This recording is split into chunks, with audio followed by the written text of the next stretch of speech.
This is Rat Tail, podcast about tabletop games and the stories they tell.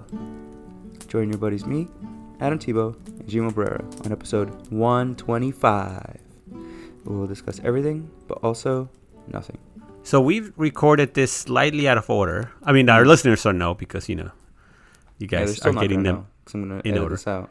Well, I don't know if I would, because we mentioned that we were supposed to have our friend Matt in this episode on the next episode, and referenced it a couple of times. Oh, yeah. So I'm just saying you should probably keep this in to say our friend Matt did not make it to the episode. So feel free to edit it out, but then it's just gonna sound kind of weird in episode 126 when we reference some of this stuff that didn't happen. So perfectly fine though. Good. So this will be at the end of the episode. Yeah, you just get Adam and I, nobody else. I'll put this in the Adds credits. to sad, talking about sad games. I don't think they're the sad games today. Actually, it's a pretty good categories we're going to be talking about. So, like you heard on 124, we are continuing to do the Shelf of Fame. We're sneaking in Under the Lid episodes in between, right? So you heard the Under the Lid episode about fantasy. Now we're jumping back into the regular episode of regular Rat Tail, where we finish up the podcast with the Shelf of Fame. I mean, we haven't talked in a while. Yeah, we haven't. But any news before we get started? Yeah, I mean, obligatory Frosthaven update, right? So sure. It's on a boat. The first boat. Actually, so it's kind of hilarious. The first distribution is on the East Coast. We are gonna go full circle. The podcast started with Frosthaven. The podcast ending with Frosthaven. We might actually get Frosthaven before the podcast ends. Oh my god, I might. Dude, the distribution is starting on the East Coast. Isn't that some bullshit? Oh, because you're not in the East Coast. I was like, that's pretty good, right? Like, you get it first. I was like, oh no, you're on the West Coast. So. Yeah. It's coming into Los Angeles, or like a port in California, and it's driving, or probably taking a train, all the way over to like their distribution center on the East Coast. Dude, they're driving it in like little sedans. So they're doing like multiple trips. They're like fitting like 6 multiple games and trips. then driving Jesus and then Christ. driving back. Not multiple cars, multiple trips. Yeah. Same car, dude. They're going to put it on a Toyota Corolla. It's just like, all right, let's drive it over there, drive it back. Corolla can probably fit like 8. So this is going to be great. So this whole podcast has been a full tease on will Adam ever play Frosthaven? And then the moment you get it, you won't even be able to give back feedback in the podcast if it's even worth it. So, God damn it. Hey, you don't know yet. According Still to plan. holding out hope. All right, so that's Frosthaven. I don't really have too many updates. I mean, I got to play a lot of like some party games, some dice games. Oh, well, good. Then I got another one. Randomly. So Clank Legacy still going on. Mm-hmm. We have 2 games left, and I know for a fact we have 2 games left. So that maybe that's a spoiler or not, but I discovered what you alluded to that I vaguely remembered, and I know for a fact we have 2 games left. What is it? Oh, maybe don't tell me in case listeners are playing it. But no, tell me, what is it? That there may or may not be an opportunity to play more than the stated number of games at the beginning of the campaign. That's good. I like that. I do like that part. That's neat. Yeah, that was kind of interesting. I thought Clank Legacy was good. I'm glad I played it. In fact, Clank is probably a buy for me. I don't really like the way the Legacy version of Clank is. And I don't mean that in gameplay-wise. I mean that I don't really like the way Legacy unfolds for the most part with like, oh, stop the game, unload this rule, or place a sticker here, oh, read this paragraph. It's like sometimes I just want to play the game. So I think that's the only reason it's lower than a buy for me, the Legacy game. But if you love Clank and you love either theme, story, or Legacy games, I think Clank Legacy is a good one. But what if you don't love any of those things? I don't know why you're playing Clank Legacy, to be honest. Like that's on you, Adam. Right before this, I told you that's a personal and a personnel issue you have going on there. So yeah, it is. All right. Anything else? I could, but no. We got to get into this topic. All right. We're going to record this episode in sections, so we got to be very smooth with our transitions. Again, the listeners don't know that. You don't know. Why are you trying to hide this shit from them? I don't know why you tried to hide so much stuff from our listeners. What are you ashamed of? Really? You're the one that was like, hey, if there's a pause longer than 1 second, you should cut that out because you're wasting people's time. And now you're like, but I would like to waste your time and let you know that this is recorded in 2 separate sections. Yeah. I am gonna finish that sentence. I'm gonna finish this episode is gonna be finished with a sentence where I'm halfway through the sentence, and then that sentence just gonna. Oh yeah, that's how you're gonna go out. And then and then I'll finish that sentence on the next recording session we have. But okay. It's not getting released as 2 separate episodes. It's getting released as one No, episode. I know. But we're still recording multiple sessions. So it's going to get stitched together. It's fine. Somehow. You can take the fun out of every episode. It's fine. Just make it super dry and straight to the point because that's what people come here to see. Dude, remember that one that I edited to like 40 minutes because I took out like every single fucking pause? Yeah. I think you are out of control with the editing. I agree. Our podcast would be so much more full of life if you didn't just kill every life in it. Well, listeners get Half-Life, all right? Half-Life 3 confirmed. Yeah. All right. Let's jump into... Oh, no, sorry. You're doing the thing. Jump into the Shelf of Fame. So, I totally remember the format because we definitely recorded recently. So, the first category we will be discussing on this part 1 of 2 episode is the Shelf of Fame for 5 to 6 player games. So again, like 2-player, which we already discussed, definitely. This is not just 5 to 6 player game. I don't even know. Can you even name a game that is just 5 to 6 players? I can name a game that's actually I don't know. Exactly. So I can name a game that sucks just 6 players, but I actually can't. Yeah. So this category would be nearly impossible if we limited it to just the range. Just 2-player we would have had more success, but here it's basically impossible. So we're targeting games that we either enjoy particularly or think play particularly well at 5 to 6 player. So this one got 10 nominees. Yeah. Pretty good. Yep. I mean, we love this 5 to 6 player range, and it's probably a factor of our group where we always had a large number of players at every one of these board game groups. We'd normally split into groups, but we still played a lot of these big games. And we played a lot of games at their max player count because, reasons. So let's say close but no cigars, the ones that didn't make it, the runners-up are, in, I guess, no particular order, For Sale, No Thanks, Liar's Dice, Lifeboats, Wits and Wagers. Now, I'll tell you, of this group, I actually like a lot of these games. Most of these games. I have still not played Lifeboats. I really, really want to play Lifeboats. I feel like it's my style of game based on what you've told me. Yes and no. Okay. It is in the sense of being an asshole. Yeah, it's like being an asshole, but it's not like a heavy gameplay, right? So the game itself is very light. And it's a long game, so it's like an hour and a half light game. But it is pretty funny because it's like every boat is sinking, so you have to keep on kicking people off the boat, and everyone has to vote. So it's like, it is you feel betrayed. It's all politics. Yeah, that's really all it is. It's all politics. But it's not politics like, Dominant Species where you're like, fucking... Look at Gimo, he's winning. Yeah. Oh, I can't do that? Yeah. Oh. I mean, maybe you could, but I meant there's like no heavy game behind it. So it's like still like an hour and 45, an hour and a half game with no big, it's just all politics, light gameplay, but it is pretty funny. So I do like that it's on the list. I do love it. I love it. I own it. Okay. Yeah. Because it's light. It's as long as you know that you're going in, it's kind of like... What other light game do you play for 2 hours? Well, no, that's what to say. Like Robo Rally, right? Robo Rally can be long too.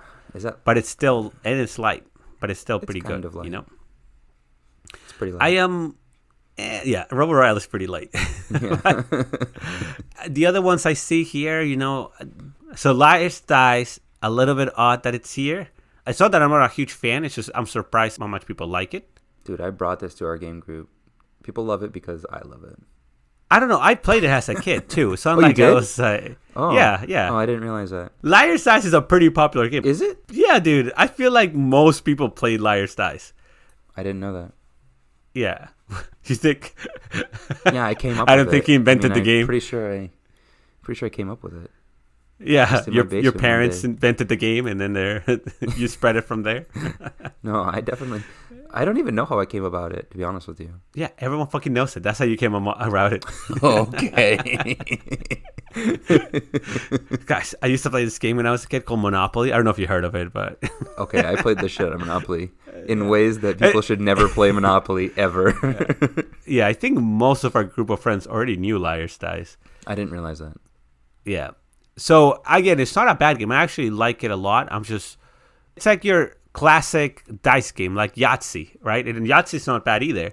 So it's like voting in Yahtzee. That's how I kind of feel like it. Which is not bad. It's just, Liar's Dice is like above No Thanks and For Sale for me. If there's a game, like a filler that I need to play to wait for people. Is it because of the order that they're in the list? Is that what you're saying? No. Because Well, I guess they are ordered like that for the listeners that can't see the screen. But I think like Liar Dice is my go-to filler, like number one go-to filler. Yeah. I mean, I just replaced it with Skull just because it's so much easier. I almost did too. Yeah, but it's the same game, right? I wouldn't. It's easier to teach. Say one's better than the other because they're the same game, you know. The other ones, no thanks for sale. They're great games. Glad that they're here because I do think they're really good games for 5 and 6 players. Mm-hmm. I don't necessarily think they needed to break into the top 5 because there's games in the top 5 that I will discuss a little bit. It's not that they're bad or anything. It's just it's kind of weird for me. So I'm okay with no thanks and for sale being runner-ups and not in the top 5, just because I feel like there's a lot of good games for 5 to 6 players. You know what's funny though? All these games that didn't make it are light. Does that say something? That's one of the things I was going to talk about. I'll wait until a little bit after to talk about that, but yes, that's one of the main things. Wits and Wagers. I actually wouldn't have mind seeing Wits and Wager in the top 5. I think that's a really good game. Yeah, it's almost there. Yeah, it is almost there. And I would say I think it deserves to be there more than some of these other games in there. Wow, okay. Maybe we'll get right into it. That's a good segue. So, I bet it's coming up right first. So there are 2 games that are tied, actually. They're exactly tied, the number 5 and number 4, even though it doesn't show it on our page. But number 5, technically, I guess, because of alphabetical order, is Scythe, and number 4 is 7 Wonders. Again, they're basically tied. Or they are tied, actually, according to our ranking system. So let's talk about them together. Gimo, which one of these do you don't think belongs on the list? Out of Scythe and 7 Wonders specifically? Oh, it's not them? It's not them. Oh. So I actually think they both belong on the list. A couple of things. We decided when we did player counts for categories, 2 players and 5 to 6 players is what we decided on. 3 to 4 was kind of like 90% of games, if not more, play 3 to 4. It would have been a copy of like medium heavy. Yeah, it would have been a copy of the greatest of all time, right? Or greatest of all time. Yeah, that's true. Yeah. That's true. So then it leaves it to 5 and 6, which is like, it's a more harder category to get into. There's still a good amount of games in there, but harder to get into. And then there's something like you would end up going 7 plus. Yeah, we talked about that. But by that point, apart from something like 7 Wonders, that would have been like party games. Yeah, the market is party games. That's why we settled on 5, 6. Yeah. Yeah. So FYI, in case people were wondering why we kind of went like this. So with that in mind, Scythe is a game that I would always want to play at 5 and never at 6 as an FYI. Okay, sure, I think it's way better at 5. 6, it starts dragging on. 5 is already kind of long, but it's not super long. 6 is just unnecessarily long. And it's not like it's exponential. It's just like, I just don't want to be waiting for that much, and it doesn't really add much to the game because with 5 players, the map's already full. So you don't need an extra player crowding it up. Doesn't really add much to the game. Does it actually play up to 6 in the base game? No, in the base game it only plays up to 5, and then if you buy the expansion, it goes up to 7, right? Because you can play all 7 at the same time, like in the rules. Yeah, yeah. It's just like I don't think it's necessary, like I said. Yeah. Now 7 Wonders, 5 and 6. I mean, that's the magic of 7 Wonders, right? I do like it in here. This is the one game that you could go to 7 and still have a good game. I prefer 7 Wonders at smaller player counts, like 3 and 4, but I don't mind it at this because it's one of those games that a lot of these games here, when you get to 5 and 6, you're still taking individual turns. So that time adds up. Not so Seven Wonders doesn't have that. Yeah, exactly. Right? It's 25 minutes. 25 minutes. So it's like we used to be able to play multiple games of Seven Wonders because it's like, you leave it set up, you play 3 games, that's an hour. Literally almost took more time to set up than play the first game. Right. It's kind of crazy because I put all of the pieces in one Ziploc bag. So we had to sort them all because we had to separate the pieces from... we had to separate Adam's pieces. So, in my opinion, I think both of these belong here. I'm very happy with both being on the list. I'm okay with both of them not being the first or second place or third place. Okay. Well, I'll get to it, but I'm okay with some of the games that are above this. It's my main thing. You're still being so nebulous. I thought it was one of these. Well, I thought it was Scythe, but I guess not. Yeah. Because I prefer Scythe at 4, actually. I don't want to go to 5 or 6 with Scythe. But it's because of why you don't go to a 6, I think. Even 5 for me is too much, I think. I'd rather play it at 4. But Seven Wonders, like you said, I actually think 5 is like the optimal player count for Seven Wonders. Because with Seven Wonders at 7, you're kind of just, it's random every time pretty much, right? Like you can't really plan. I agree. And with 5, you can at least like very, very faintly feel like you're planning. And there's like some foresight you can do because that pack is going to get back to you. It changes very little maybe, but it just like, I think it makes for the most interesting game of Seven Wonders. Yeah. That's why I like it even less. Like 3 and 4 also lets you interact with more of the table, right? If you play 3 players, everyone's interacting. If you play 4 players, more than half the table's interacting with you. Mm-hmm. When you get to like 7 or even 6, even 5, you can't do anything about the people, across from you. There's like, what are you going to do to stop them, right? You can try to stop a card from them, but you can't keep track of 6 players on every single hand. Right, it's too random. Yeah. In 6, the person across from the table from you is 3 away. In 6 and 7. And that's like too far. Yeah. But it's still a good game. I still think it deserves to be in this list because the time, like it's 25 minutes. What other game do you get strategy in 25 minutes at this player count? No, 100%. All right. Number 3 in this category. There's like a step change, I guess. So 1, 2, and 3 are kind of pretty clumped together, and 4 and 5 are kind of pretty far away. So number 3 in this category is Dominant Species. Dominant Species, man. So this one won the heavy category on the last episode. I'm going to be honest, in thematic, we voted on theme alone, right? Mm-hmm. So that's why some of the games that I don't like are in that list because I didn't vote them if I like them. I vote them if they were thematic or not. Mm-hmm.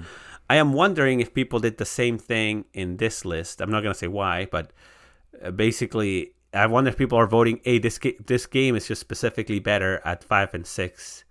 And we'll talk about it after. But either way, Dominant Species goes up to 6, I believe. Yeah, it does. Yeah, 6 because you can do 3 and 3. Yep, 6.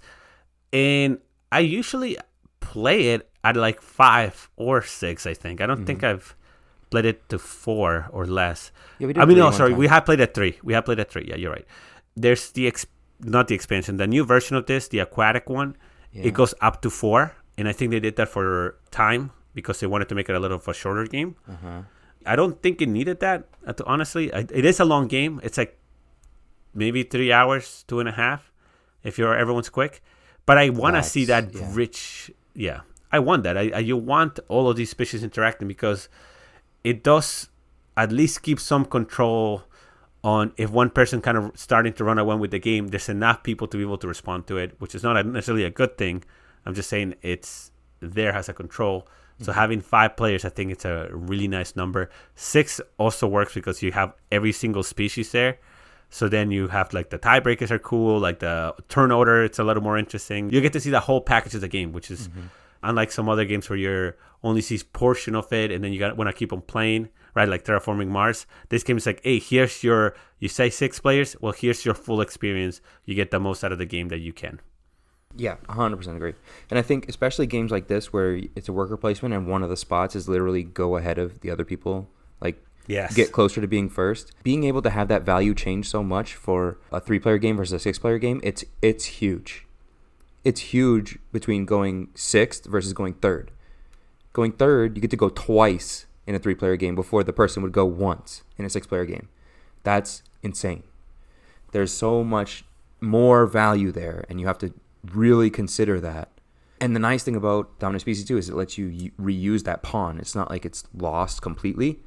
So that also incentivizes people. Like, I've seen people do it first round, where they're towards the end of the first round and they literally place their worker on that in the first round.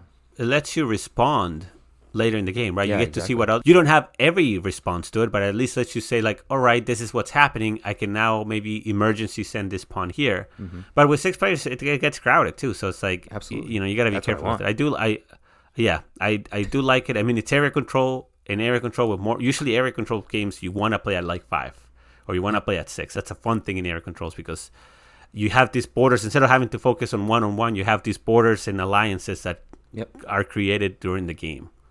Yeah, exactly. And there's way more potential for swing, especially in this game. Mm-hmm. Like you've said this before, where one person's in first and then like the next turn they like have no chance of winning. It's crazy how much people can swing in this game, especially with the dominance cards and just having so many people fighting against each other. If more than one person tries to target one person, that person's going to have a bad time. Yeah. And that swinging and being able to have that kind of a dynamic is great for this game. I think this game, I don't know that I really want to play it at 3 again. Mm-hmm. Be honest. I agree. I mean, I think it's in the right category. 5 to 6 is where I wanted to see it. Yep. All right. Well, speaking of 5 to 6, number 2 on the 5 to 6 player list is Skull. Talked about it. You said it's the better Liar's Dice, so sell me on it. Okay, so I think I don't know. I didn't say it's the better. I said it's the equivalent. It's the equivalent of Liar's Dice, and I agree that they're both equally the same. I just don't think it deserves number 2, I guess. Okay. This is the one I have a problem with, FYI. It's not really that I have a problem. I love Skull, and I love Liar's Dice. My issue is it better than Dominant Species? And then let's say we're voting, what are the best 5 and 6 player games? Doesn't matter if they're a better game. Are they just better at being a 5 and 6 player game? Right? Kind of what I was saying about thematic. Mm-hmm. I agree that Skull is good at 5 and 6. In fact, it's amazing at 5 and 6. Mm-hmm. That is where it shines. Right, exactly. So I agree that that's its shine spot. I'm just still saying, is that really better than Dominant Species? Is it really better than Scythe? Like, even though it shines at that, you're going to say Skull is a better game than Scythe just because it's in the 5 and 6 player category. So that's what I disagree in. I mean, even if it's on the list, I'm like, I think there's better 5 and 6 player games, and some of them are in the runner-up. It's not terrible. It's not that I'm upset that it's here. It's just kind of both surprising, and it's not something I would agree with, but it is still a good game. I don't know. What are your thoughts? Given the list of games, I do think that it is one of the top 5 games that plays at 5 and 6 on this list, but I don't think it deserves to be number 2 on the list. Like, how is it beating Dominant Species? That's what Right. I'm trying to figure out. How does it beat 7 Wonders? How is the Skull experience richer than 7 Wonders? Right? I'm not saying it's a bad game, and I'm not saying it isn't fun, because it is fun. Like, you can play it anywhere. You can literally be sitting in the airport and be playing it. Mm-hmm. Definitely has its value, and it's definitely a good game. I'm just saying, like, if I say, okay, here's a 5 to 6 player game, am I really getting a richer experience from Skull than Scythe at 5 players? Than 7 Wonders and Dominant Species? Than, like, Life Votes, Wits and Wagers, even Forced Sale? Forced Sale is light, too. And it's like, I get more out of Forced Sale than I get out of Skull. Granted, I know you said Liar's Dice, you like it better, but either way, like, all of these games, I feel like it's just odd that it got to number 2. I'm surprised how much our group of friends like it, even over these games that I think are much richer in both theme, mechanics, dynamic, strategy, everything. So it's just a little bit odd. Even if you use the maybe all our friends haven't played Dominant Species, like, all of our friends have definitely played 7 Wonders and Scythe. Right. Exactly. So it's very odd that, like, people ranked it higher than those games. Right. So we being at 2 is like what's surprising. I was like, why is this at 2? Not that it's a bad game, just why is it at 2? It's like a buy for me, but it's not a buy over Dominant Species, Scythe, and 7 Wonders. I know we just talked about Dominant Species, and I said I basically would only play it at 5 and 6, but Skull is a game I would pretty much only play at 5 and 6. You can play it at more than that. Like, if you have 2 sets, you can play it up to 12. Yeah, but I don't know if I would, because now you're, like, not getting around the table. It's basically like you're playing 2 separate games, and you're just waiting for people to get eliminated. Yeah. But I'm with you. If the category is, like I said, the best 5 to 6 player experience, because there's two ways to approach it. Is it the best 5 to 6 player experience? And then the way we're also kind of somewhat talking tangentially, saying like this game shines at 5 and 6. Now, Skull does shine at 5 and 6. I agree, but it doesn't make it the best 5 and 6 player experience out of all the games that are out there. That's my only point.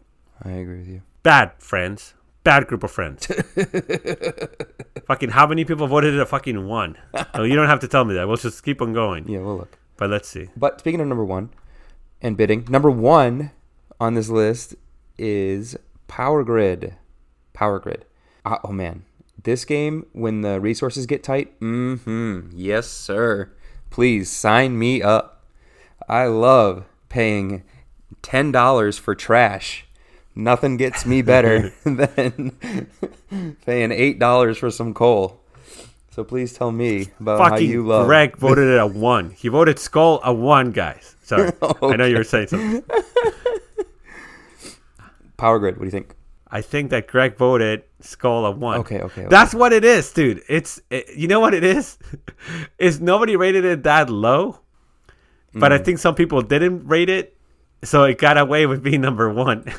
Yeah. Or not number 1, but number 2. Yeah. Another one of our friends also rated it a fucking number 1. I see. But back to Power Grid. What do I think? Trash. Game is trash. Wow. Get it? Because of the resource. You want to buy the trash second. Right? That's what I'm saying. The game's about the trash engine. I get it now.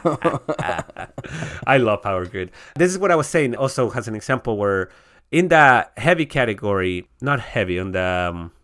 yeah, and heavy. Was it in heavy that this was in dominant species were there? Yeah. And they were swap? Yeah. So I don't know what happened. And maybe what happened, and it's true, is that maybe one game is better at 5 and 6 than the other. Right? That they're both good 5 and 6 experiences, but maybe one is better than the other. I think Power Grid can play at less than 5 fine. Like I can play 4-player Power Grid. I can play 3-player Power Grid. I don't want to play 3-player Power Grid. I don't think it's that bad. I do agree that it's not as good as 4 through 6. If we say dominant species is better than Power Grid in the heavy category, do I think Power Grid is better when I take it from a different point of view and saying which one's a better 5 and 6 player game? Honestly, like they're both games that I want to play at those player counts. So for me, that role stays the same. Now, it clearly doesn't for our friends, right? Which is they might think it's different. That hey, this game is just a better when it comes to 5 to 6, which is fine. But for me personally, I think they're fine the way that they were before. Even now, I Power Grid and Dominant Species, I love both. So I would have liked to see these as first and second. I think with more players, you have more interaction. You have more of the bidding competition. There's more power plants you get to see.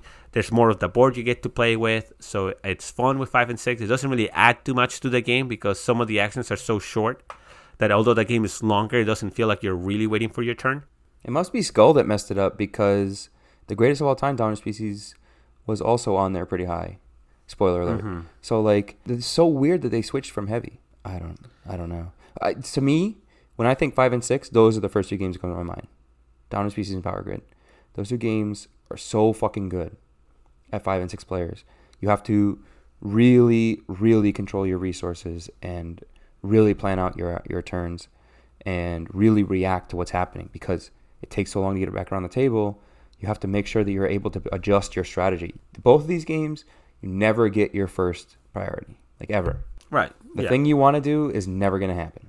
You always have to plan for like plan B, plan C, plan D, and then maybe plan E comes true. Yeah. And that, as a tactical player, that's what I love. Just like our number 0, H-Esteem. It was so good at 5 and 6 that it outranked all of them. Although that is what I would wanted to see here, FYI. I think H-Esteem at 5 and 6 is also delicious. But it didn't make it to the list. Yeah, sure. I'm just trying to sneak it in here.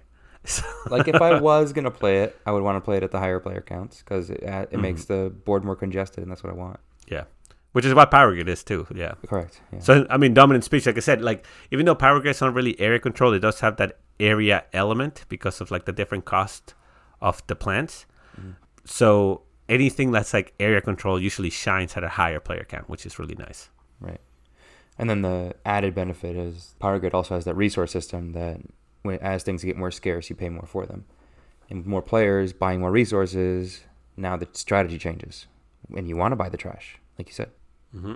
All right, so that is our 5 to 6 player Shelf of Fame. Now moving on. Ooh.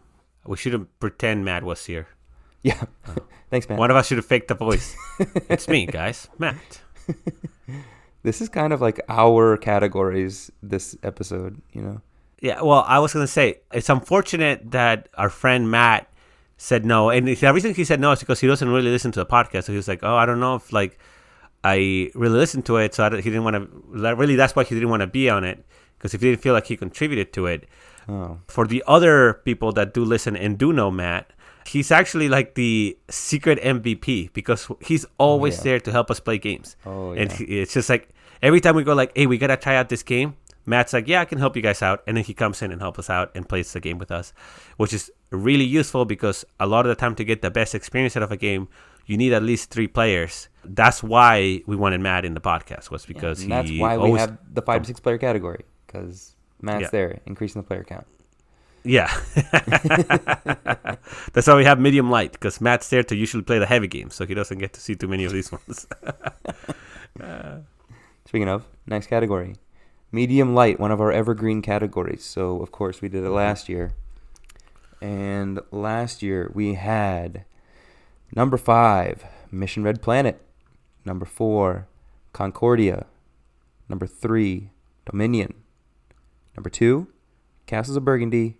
And number 1, Seven Wonders. Fast forward to 2022. Let's see what happened to this medium light category.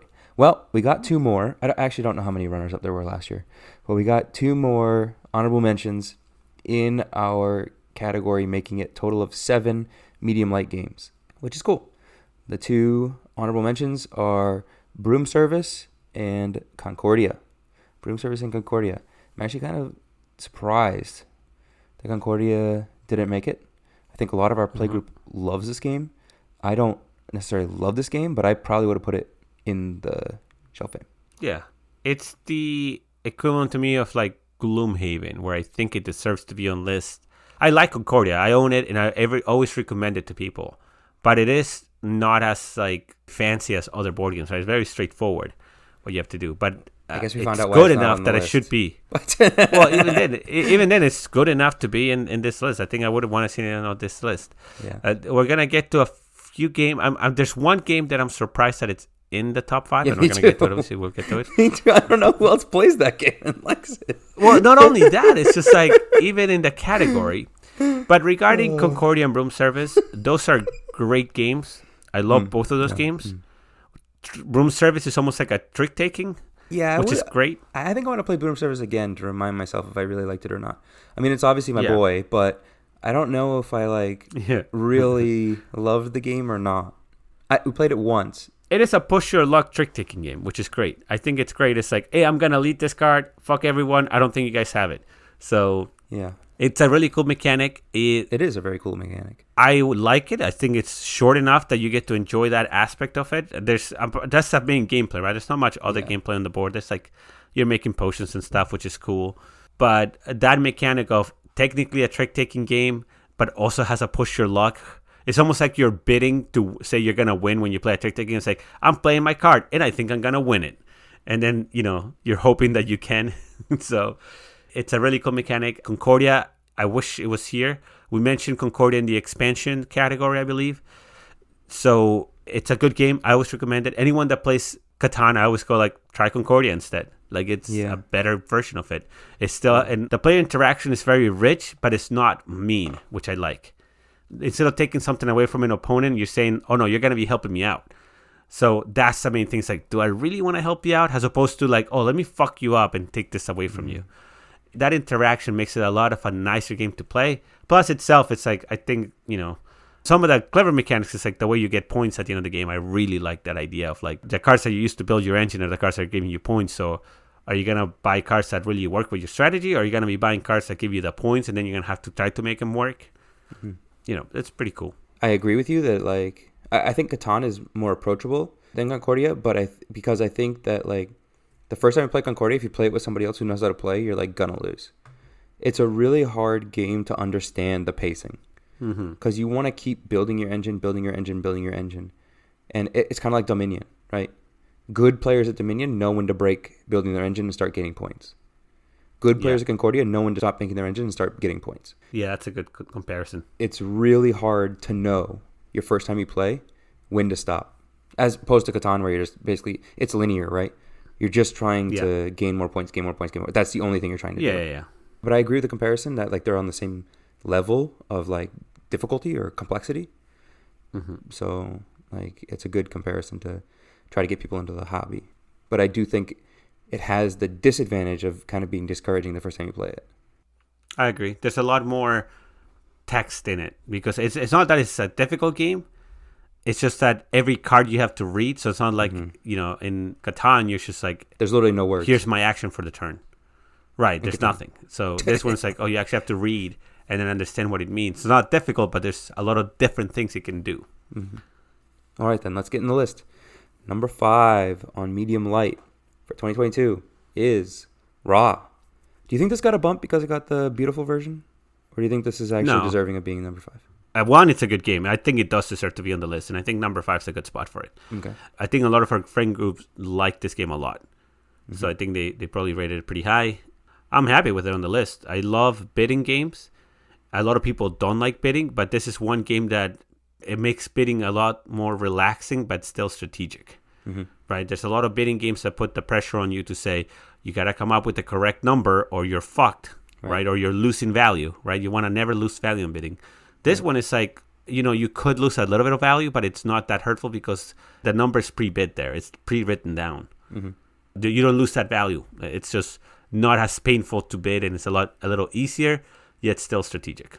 Yeah, it's a controlled bidding. And it's really interesting, too, because not only are you bidding for the revealed tiles that score you points, you're also bidding for your tiles for next turn. Being able to have that difference in value and understanding, like, this number could help me next turn is a really, really interesting strategy for the game. And I think it makes it infinitely replayable. Mm-hmm. I agree. It's good. And yes, Natalie redid the graphic design, Beautified which was it. Ugly as fuck, dude. Oh, yeah. I'm very happy. Yeah, this was early days game. Knizia. There's a slightly nicer version, I think, from C-Man Games. I have the original Rio Grande one. I think C-Man Games made a nicer version, but this is the one. If you love Raw and you're willing to pay premium prices, the version that's coming out soon is the one that you want to get. I got GameFound updates from that one, too. It's coming out. It's coming. You didn't back it. You like backed like $1 of it? No, I backed it. I'm getting it. Oh, you did? Yeah. Oh. Yeah. So I got like $400 floating out there waiting for these 2 freaking games to come in. Just waiting. All right. So proof, I guess this category altogether, the next 2 are proof that I just got so pissed off last year in 2021 that none of my games showed up on any of these lists, that I just went in there and definitely rigged it and decided that I was going to make my numbers actually like 33 times instead of 3 times. Oh, okay. That makes sense. Make sure that all my stuff got in here on the list and none of your stuff did. That's why Age of Steam is not on here too.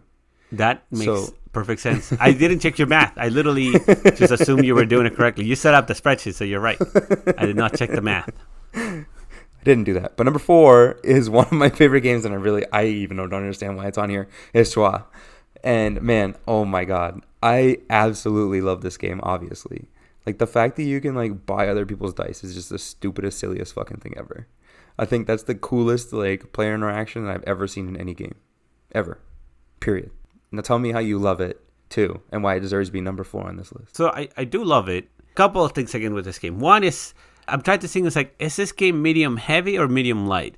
And I think it's on the heavier side of medium light, maybe, and on the lighter side of medium heavy. Yeah. So it could go in either category. At first, I was like, is this really medium light? Like, I'm comparing it to Raw, right? I'm like, Raw's a lot simpler than this game. Yeah, but then you look at what's in medium heavy, and you're like, okay. Yeah, exactly. Yeah, that's literally what I did. I looked at medium heavy, and I'm like, all right, I can kind of see why it's over here. But it is kind of on that line of just being medium.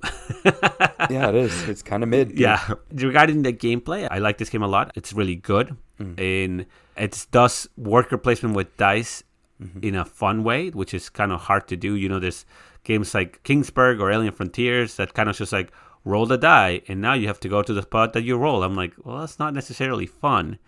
But Troyes gets around that and it makes it so, like Adam said, you can buy other people's dice. You can work around what your dice are doing a lot because you're really choosing from like a pool of dice. Yeah. So there's a lot to like about this game. I'm surprised that it's here. I don't feel like it's a popular game. And I don't know if a lot of our friends played it. What the hell? But I do know, right, I do know us do like it. So we probably both rated it a buy. Maybe that's why. And then there's got to be at least 2 other maybe friends that also liked it enough that they're like, yeah, this is a buy. So it made it to the list. And I'm okay with that. I do like this game. I think there's probably better medium light games, but I'm not going to put this down. I think Raw's a better game than this, but I also think Troyes is up there. Like if I'm making medium light list, it's pretty much up here somewhere in the top maybe 20, which is it's a big deal. This medium light's a big category. I don't think like I ever played this game with any of our other friends except you. Have you? Think so. I don't know who. Okay. I'm just pretty shocked still. Obviously, I think it's deserving. It's like I probably rated it pretty high. I love this game. I think the rich play interaction is insane. And yeah, you're rolling dice. Yeah, you're kind of just allocating the dice. But the interesting ways in which you're doing it and the being able to buy somebody else's dice, just can't get past that. It's just like the next one where it just innovated so well in its field that it's just so insanely good for me. And I guess I'll segue that into the next one, unless you have something else to say. Sure. For number 3. I thought that's what you were doing. You're trying to make a segue. It's like, okay, can do it. There you go. Make it. The next one, number 3, is Elysium. We've talked about this on the podcast a lot. This is maybe one of the like lower ranked games on Board Game Geek that we have on our lists. But man, this game is so fucking good. I think the way that they did the drafting with the pillars and the open drafting, it's just something that hasn't been replicated and something that I just can't get from any other game. This is always going to rank high on my list, and it's always going to be something that I'm going to own and encourage people to play. It's also, I don't know how you feel about this one being in the medium light too. I feel like it's also pretty heavy, medium light spectrum. Yeah, it's, you know what it is? It's like the games coming up and games like Concordia, you compare and you're like, oh, this is definitely a good amount heavier than Concordia and Raw and even Broom Surfs actually. But then you're like, well, if you get to medium heavy, you know, I wouldn't want to make a mid category. I don't think that's necessary. But it's fine that it's there. I don't really think Elysium needs to be a top 5 or even a top 10 of this category. But think it this way, right? It's like, this is like in my GOAT. Really? For me, it's like the mechanic, and it makes sense that it's your GOAT and stuff, but like the mechanic is amazing. I love that bidding mechanic. But there's like, the rest of the game does fall flat. All right. Yeah, exactly. That's what I'm saying. So it's like, I'm sure if they did a Elysium spiritual successor, it would probably end up being on this list. But the game by itself is like top 5 of all time of every medium light game we've ever played. I don't think so. I do think it's good. I do think I don't understand how this game did not do way better. Like it came out at around the time where like 7 Wonders was also pretty big. And I would think that would help it out, not hurt it, because it's like everyone was on the drafting high. And I remember when this game came out, there was a lot of drafting games coming out. But I was like, this is the one that's actually different. Yeah. Right? This is the different drafting one. But I guess that maybe it got just missed with, and that happens. Every year some game gets missed, like the hidden gem. And this is one of those games where I was like, this should have been really big. And I think if this game had picked up some steam and gotten a lot more interesting expansions, then I think it would deserve being here. You know what it reminds me of? It reminds me of the next 2 games we're going to talk about. If I was to tell you, hey, do you think, right, are this game deserving without expansions? You're going to obviously say, absolutely not. They don't belong in this list without expansions. That's with me and Elysium. I think the game is great. It's a really cool core game, but it never got the expansion. So it just falls flat now when you play it a good amount of times. Not that it's bad. Yeah, if you say Elysium is the game that like took drafting in a different way, what do you think is the deck building game that took deck building in a different way? Because I mean, like Dominion and the Ascension and those. Okay, all right. No, I mean there's a couple, right? And deck building mechanic is a lot more used in drafting. So there's a good amount of games that took deck building a different route, not necessarily a good route. I'm just saying a different route. Like Clank used to like, okay, your deck building is not that important. It's more about using your deck to move around, right? And there's deck building like Aeon Sen, where your deck's just you have to worry about the way you discard, and then because the decks just kind of flip. So there's people that did different stuff. I guess for me, maybe now that I thought about it for a second while you were talking, is probably Mystic Veil. Is the one that that's a good one. That's a one. Yeah, an interesting twist on it, on the classic. I'm not a big fan of it, right? But it is but something it's the very one that does different. something unique. Yeah. Yeah. All right. So speaking of classics, number 2 is Dominion. Like you were just saying, would Dominion be here without the expansions? No. But because of the expansions, man, this game, we tested the limits of how much you could replay this game. We played this game so many times and in so many different versions, digitally, in person, with an app to tell us what to put on the table, with like your binder, with a whole bunch of different ways. And man, it holds up every time. It holds up every time. Yeah, I'm still buying expansions for this game. I hate it. I hate that I'm still buying expansions, but base game, obviously not. Like once you play it a couple times, the base game gets stalled pretty quickly. But then the amount of expansions, you just never get the same game.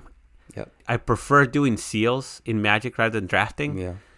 And you would have to work with what you're given and somehow make something good out of it. And that's what I feel like Dominion is. It's like here everyone's given the same things. Where's the synergy? Who's best at finding that synergy? It's like a puzzle game where everyone's involved.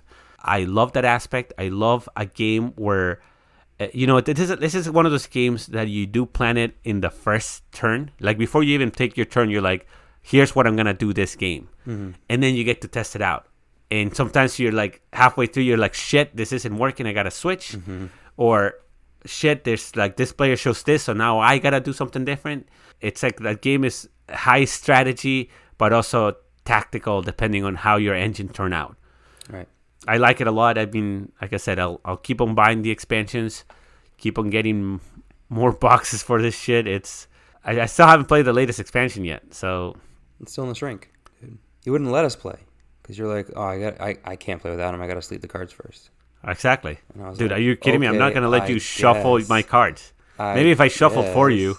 I agree with everything you said, and I think that the beauty of this Dominion too is that you like can't be a certain type, except maybe like mono money.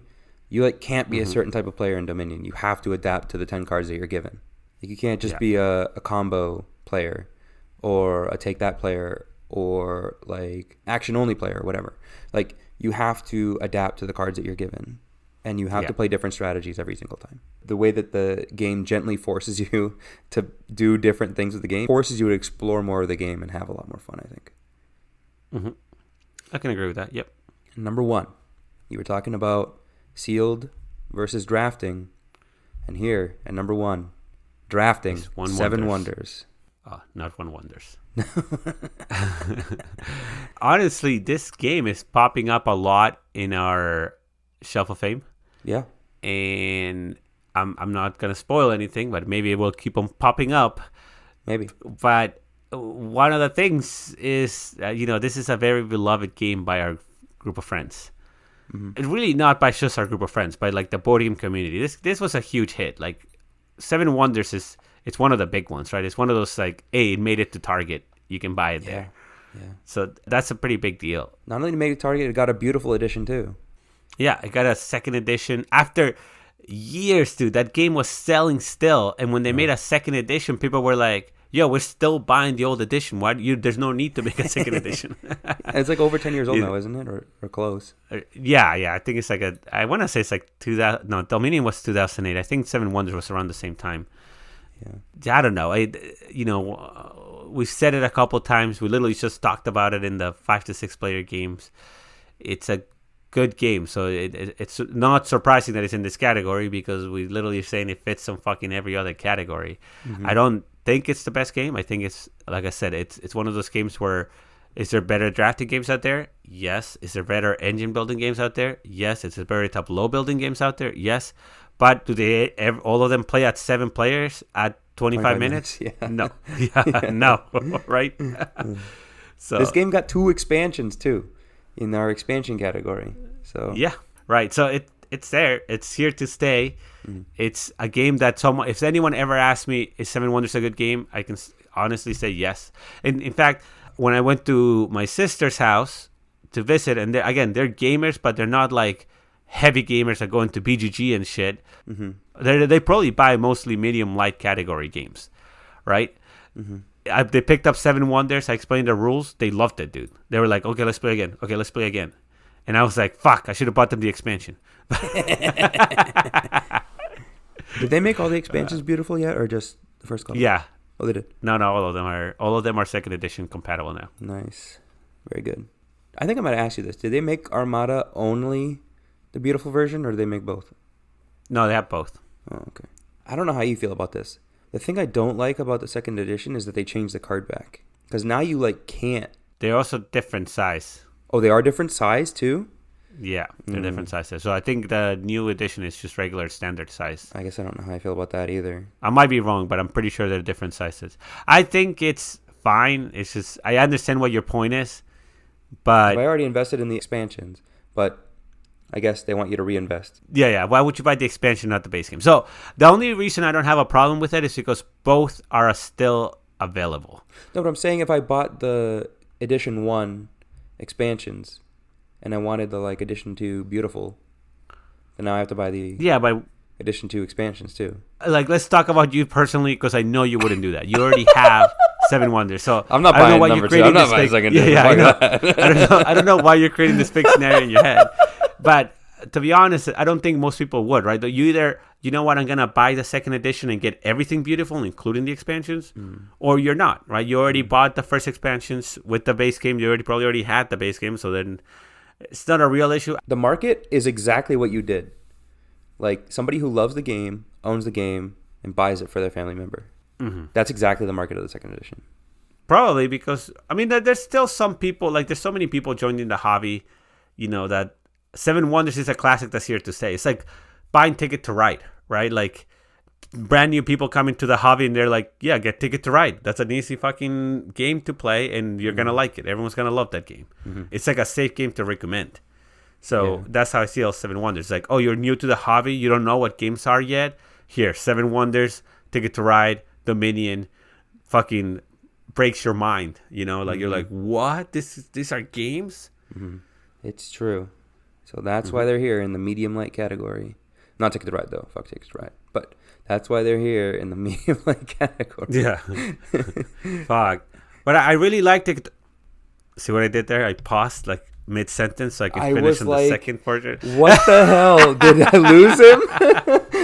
What happened? No. So then the next time we record, I can come back and say, to ride. Okay. So we're ending here, I guess. Well, that's just the 1 hour mark, right? And then we have 2 categories. So the next 2 categories probably going to be 40 minutes, not an hour, I'm thinking. Probably a little less than 40 minutes. No, they'll probably be just as long because there are more games. Yeah, but we had no banter and stuff. Although granted, our banter was really short. But yeah, I think it'll end up being 45 minutes more.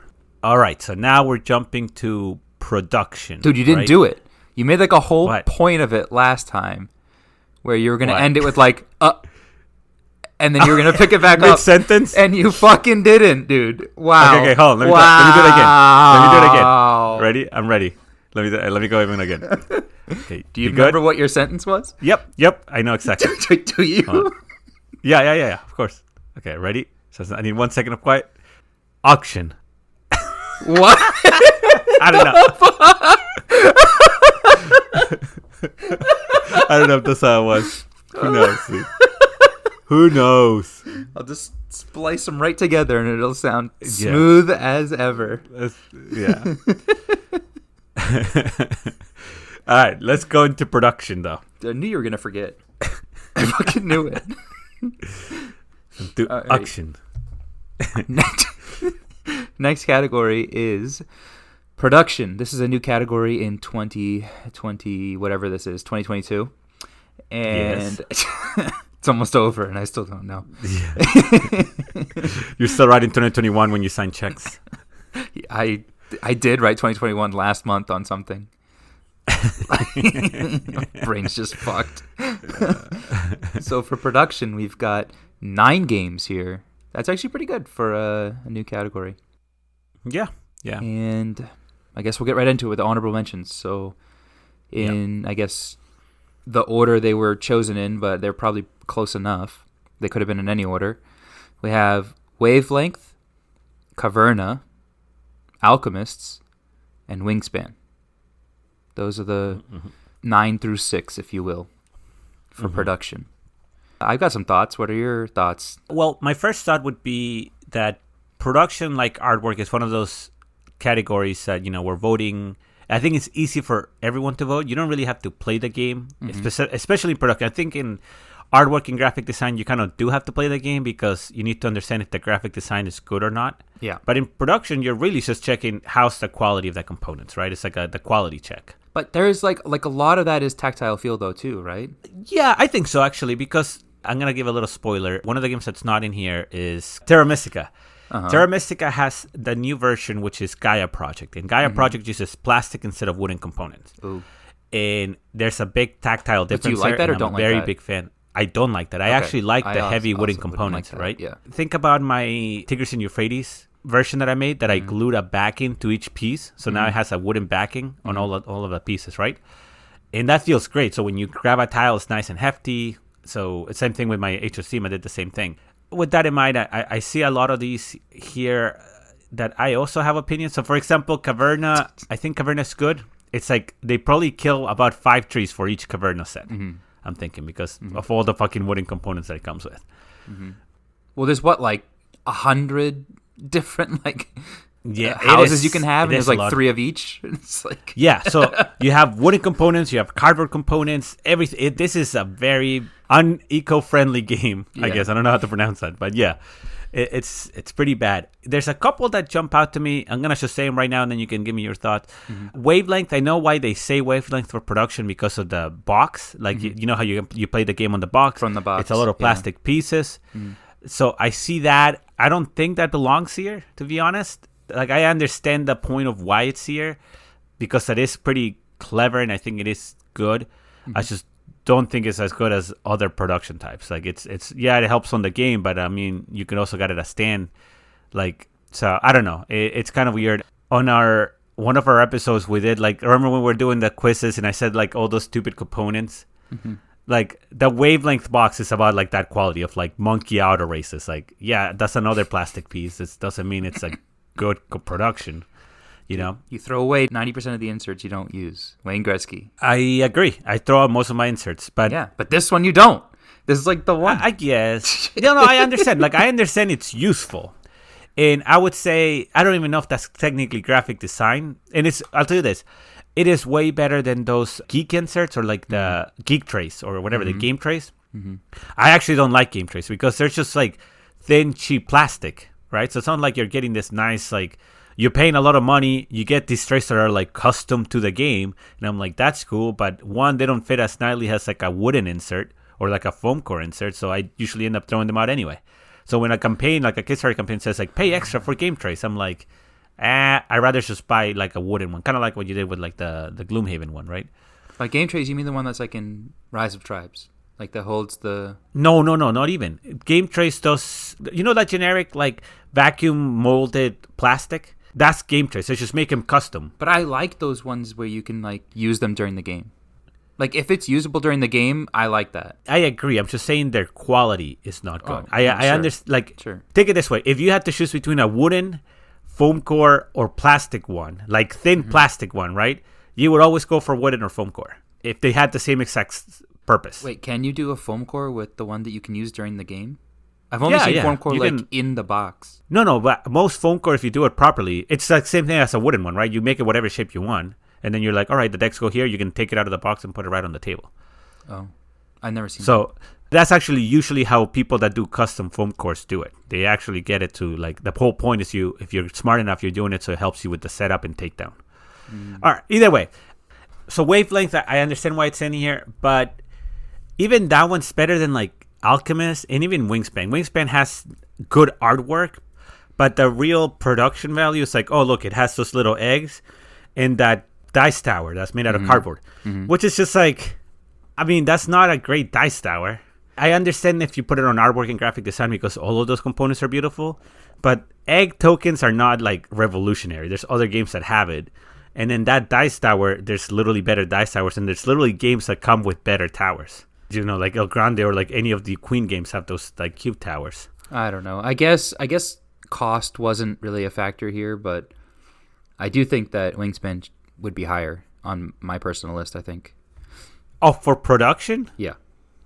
No, because you can't compare Wingspan to some games' production value. And that's what I'm saying. Like, I do agree. If you're telling me is Wingspan good quality for production, I'm going to say yes. But is it the best of the best?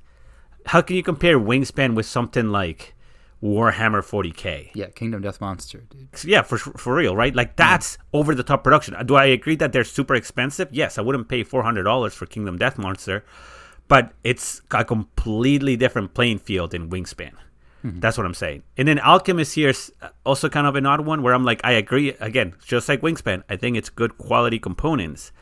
But is it it's not Kingdom Death Monster, right? It literally is not Warhammer 40K. It's not HeroScape. It's not any of the Simon games with like 40 billion miniatures. And it doesn't even have to have miniatures to be a good component. And a lot of these games don't have miniatures. But like once we go up the list of some of these production values, I'm going to start mentioning stuff that like, here's how this stands out. Again, these are runner-ups, but still, I don't even think they should be in the runner-ups because they do not compare to what's up here on some of these. And in fact... So wait, the one you agree with is Caverna? I don't really think Caverna really even fits.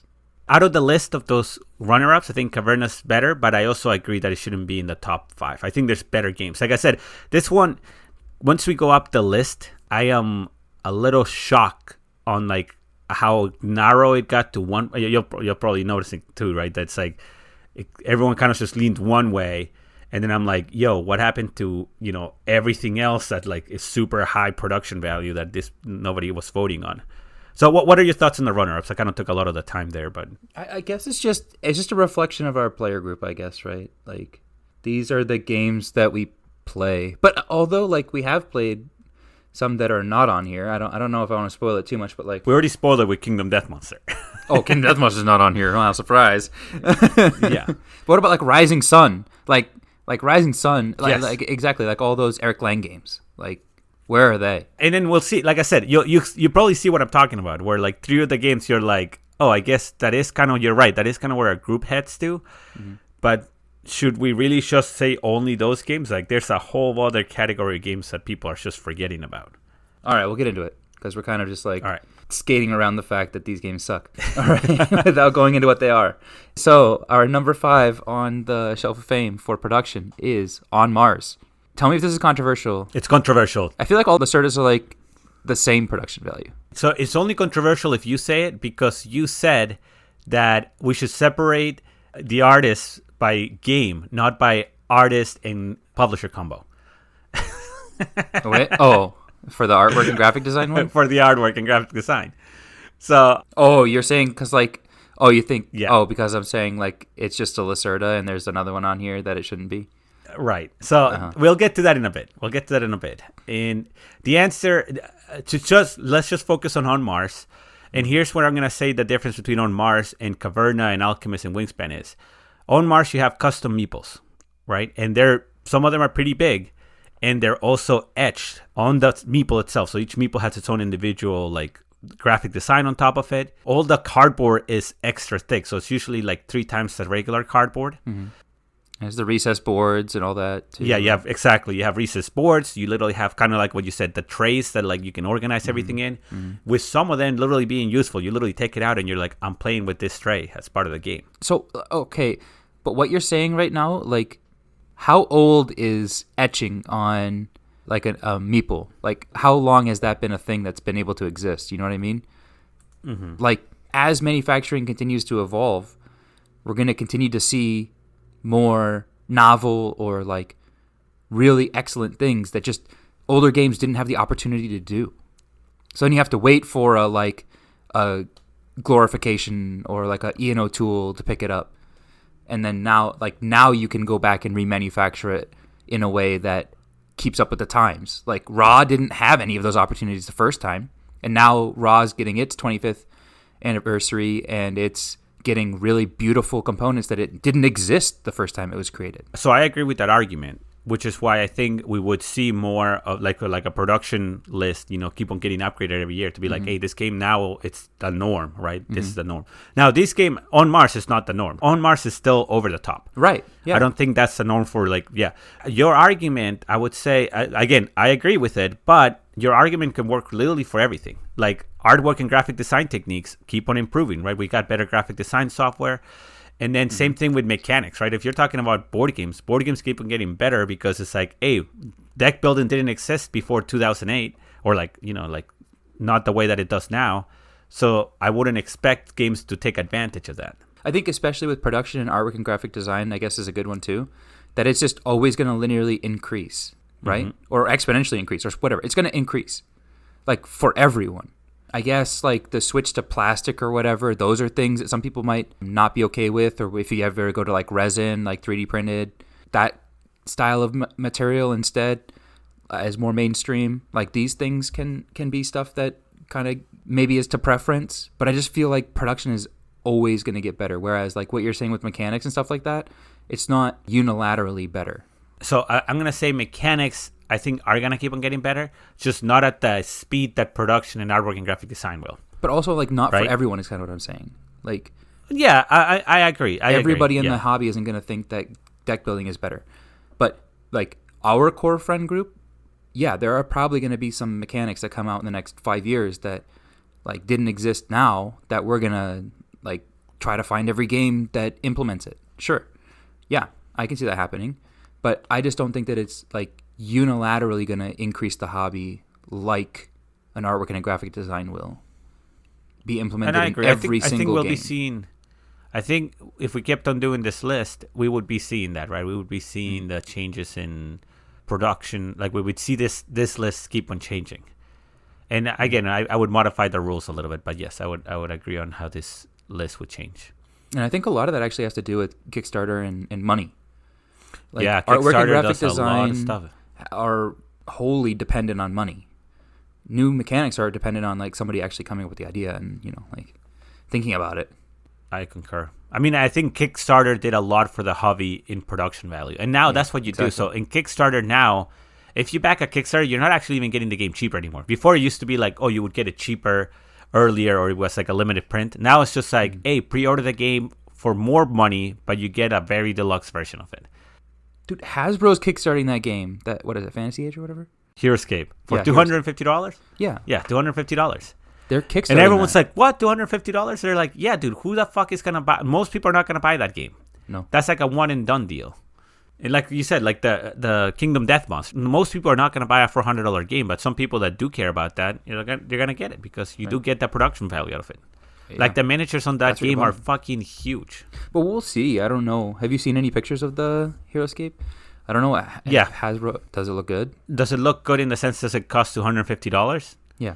It probably does. I mean, like they have all these. There's not. Yeah. Well, the thing is, but I don't know if like the Eric Lang game's like $120. Yeah, but are you really getting twice the value? This games they're doing a whole bunch of miniatures, right? And terrain too, because the thing with Eric Lang, you just get the miniatures and then you get a board. Thing. Yeah. Yeah, this one is the terrain and miniatures, and then and there's a lot of miniatures in this game right now. They put a whole bunch, so it's like every one of those miniatures is a mold they have to pay for. So right now they're asking for, I think it's something like $2 million or something like that. It's like $250 a set, whatever that is. Right. Yeah, it's just $250 times 8,000. 8,000, which you can do the math, but like either way. I that makes sense. It's like, hey, it's not cheap anymore. It's not just as cheap as before it was to manufacture shit like this. Now it's like there's inflation, there's more fucking plastic and wood, and all of that is more expensive. And it's like a niche market. Like they can't put this back on Target anymore. They're like not for the price that it would sell on Target. So might as well just make it a Kickstarter. If people are interested, they'll sell it. If not, then it's not sold basically. I agree that the manufacturing is more difficult than it was before, and that they have to pay to buy the molds, but the difference that Hasbro has, right, is that they have the manufacturing equipment, right?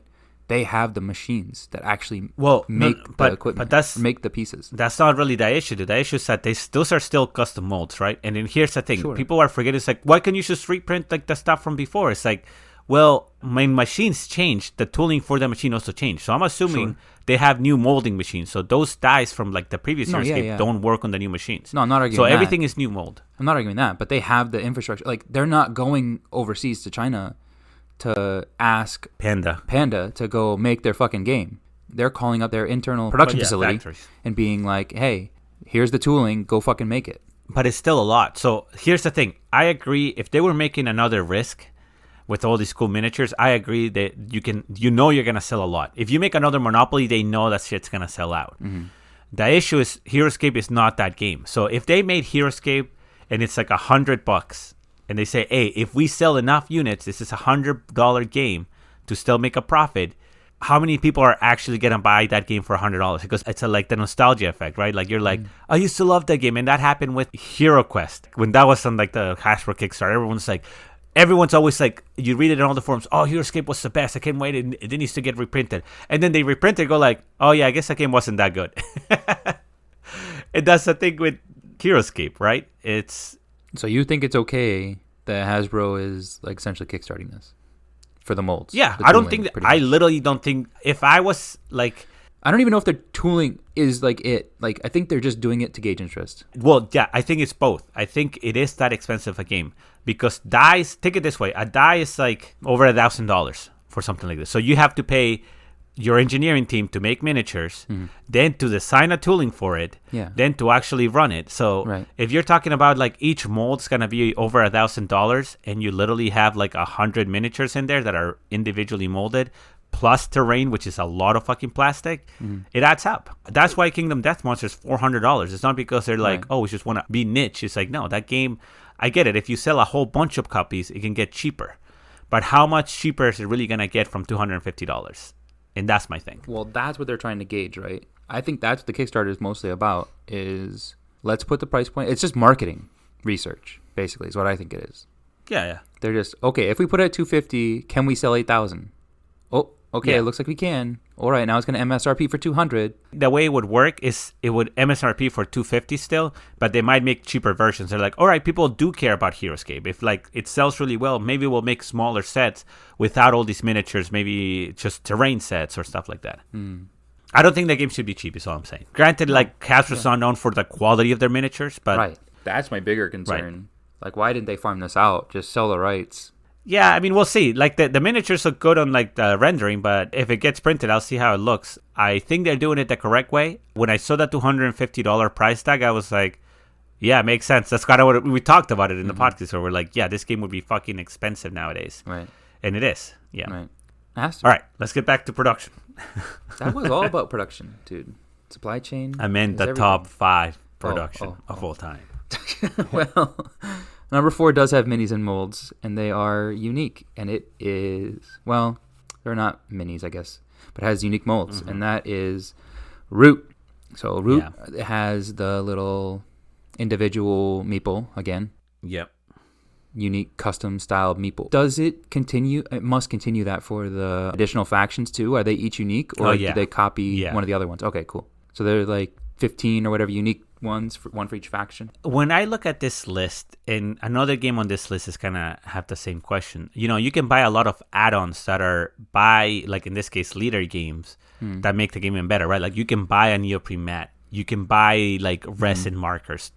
So you have all this stuff you can add on to the game. So if we're it doesn't count. If we're judging this game with like, yes, if I pimp it out the way the publisher actually allows you to pimp it out, then I think this should be on this list. And I think that one of the things that really stands it out is just the uniqueness of the meeples. Because everything else it's good quality. Again, neoprene mat you can upgrade to, like the resin stuff. So all of that is great. But specifically the meeple uniqueness is good. And now I don't think this is one of those games that would stay in production. I think once the novelty of the meeples kind of wears out, I think this will fall off the list. But right now, because it's like, I think new and the meeples look so great, this still kind of kicks it on like, oh, this is really high production, because the biggest thing is how good does it look on the table, and it looks beautiful. What does meeple get replaced with? Is there some kind of resin, 3D printed? I actually preferred the meeple. If another game came out with the same setup of like, here's these cute meeples, but now you have recessed boards and 3D terrain, like, you know, you can keep on building on that. So that's what I'm saying. Like, I think Root's going to be here, but then it's going to start falling off the list when you're, like, comparing it to other games. Because the big novelty of this is the meeples.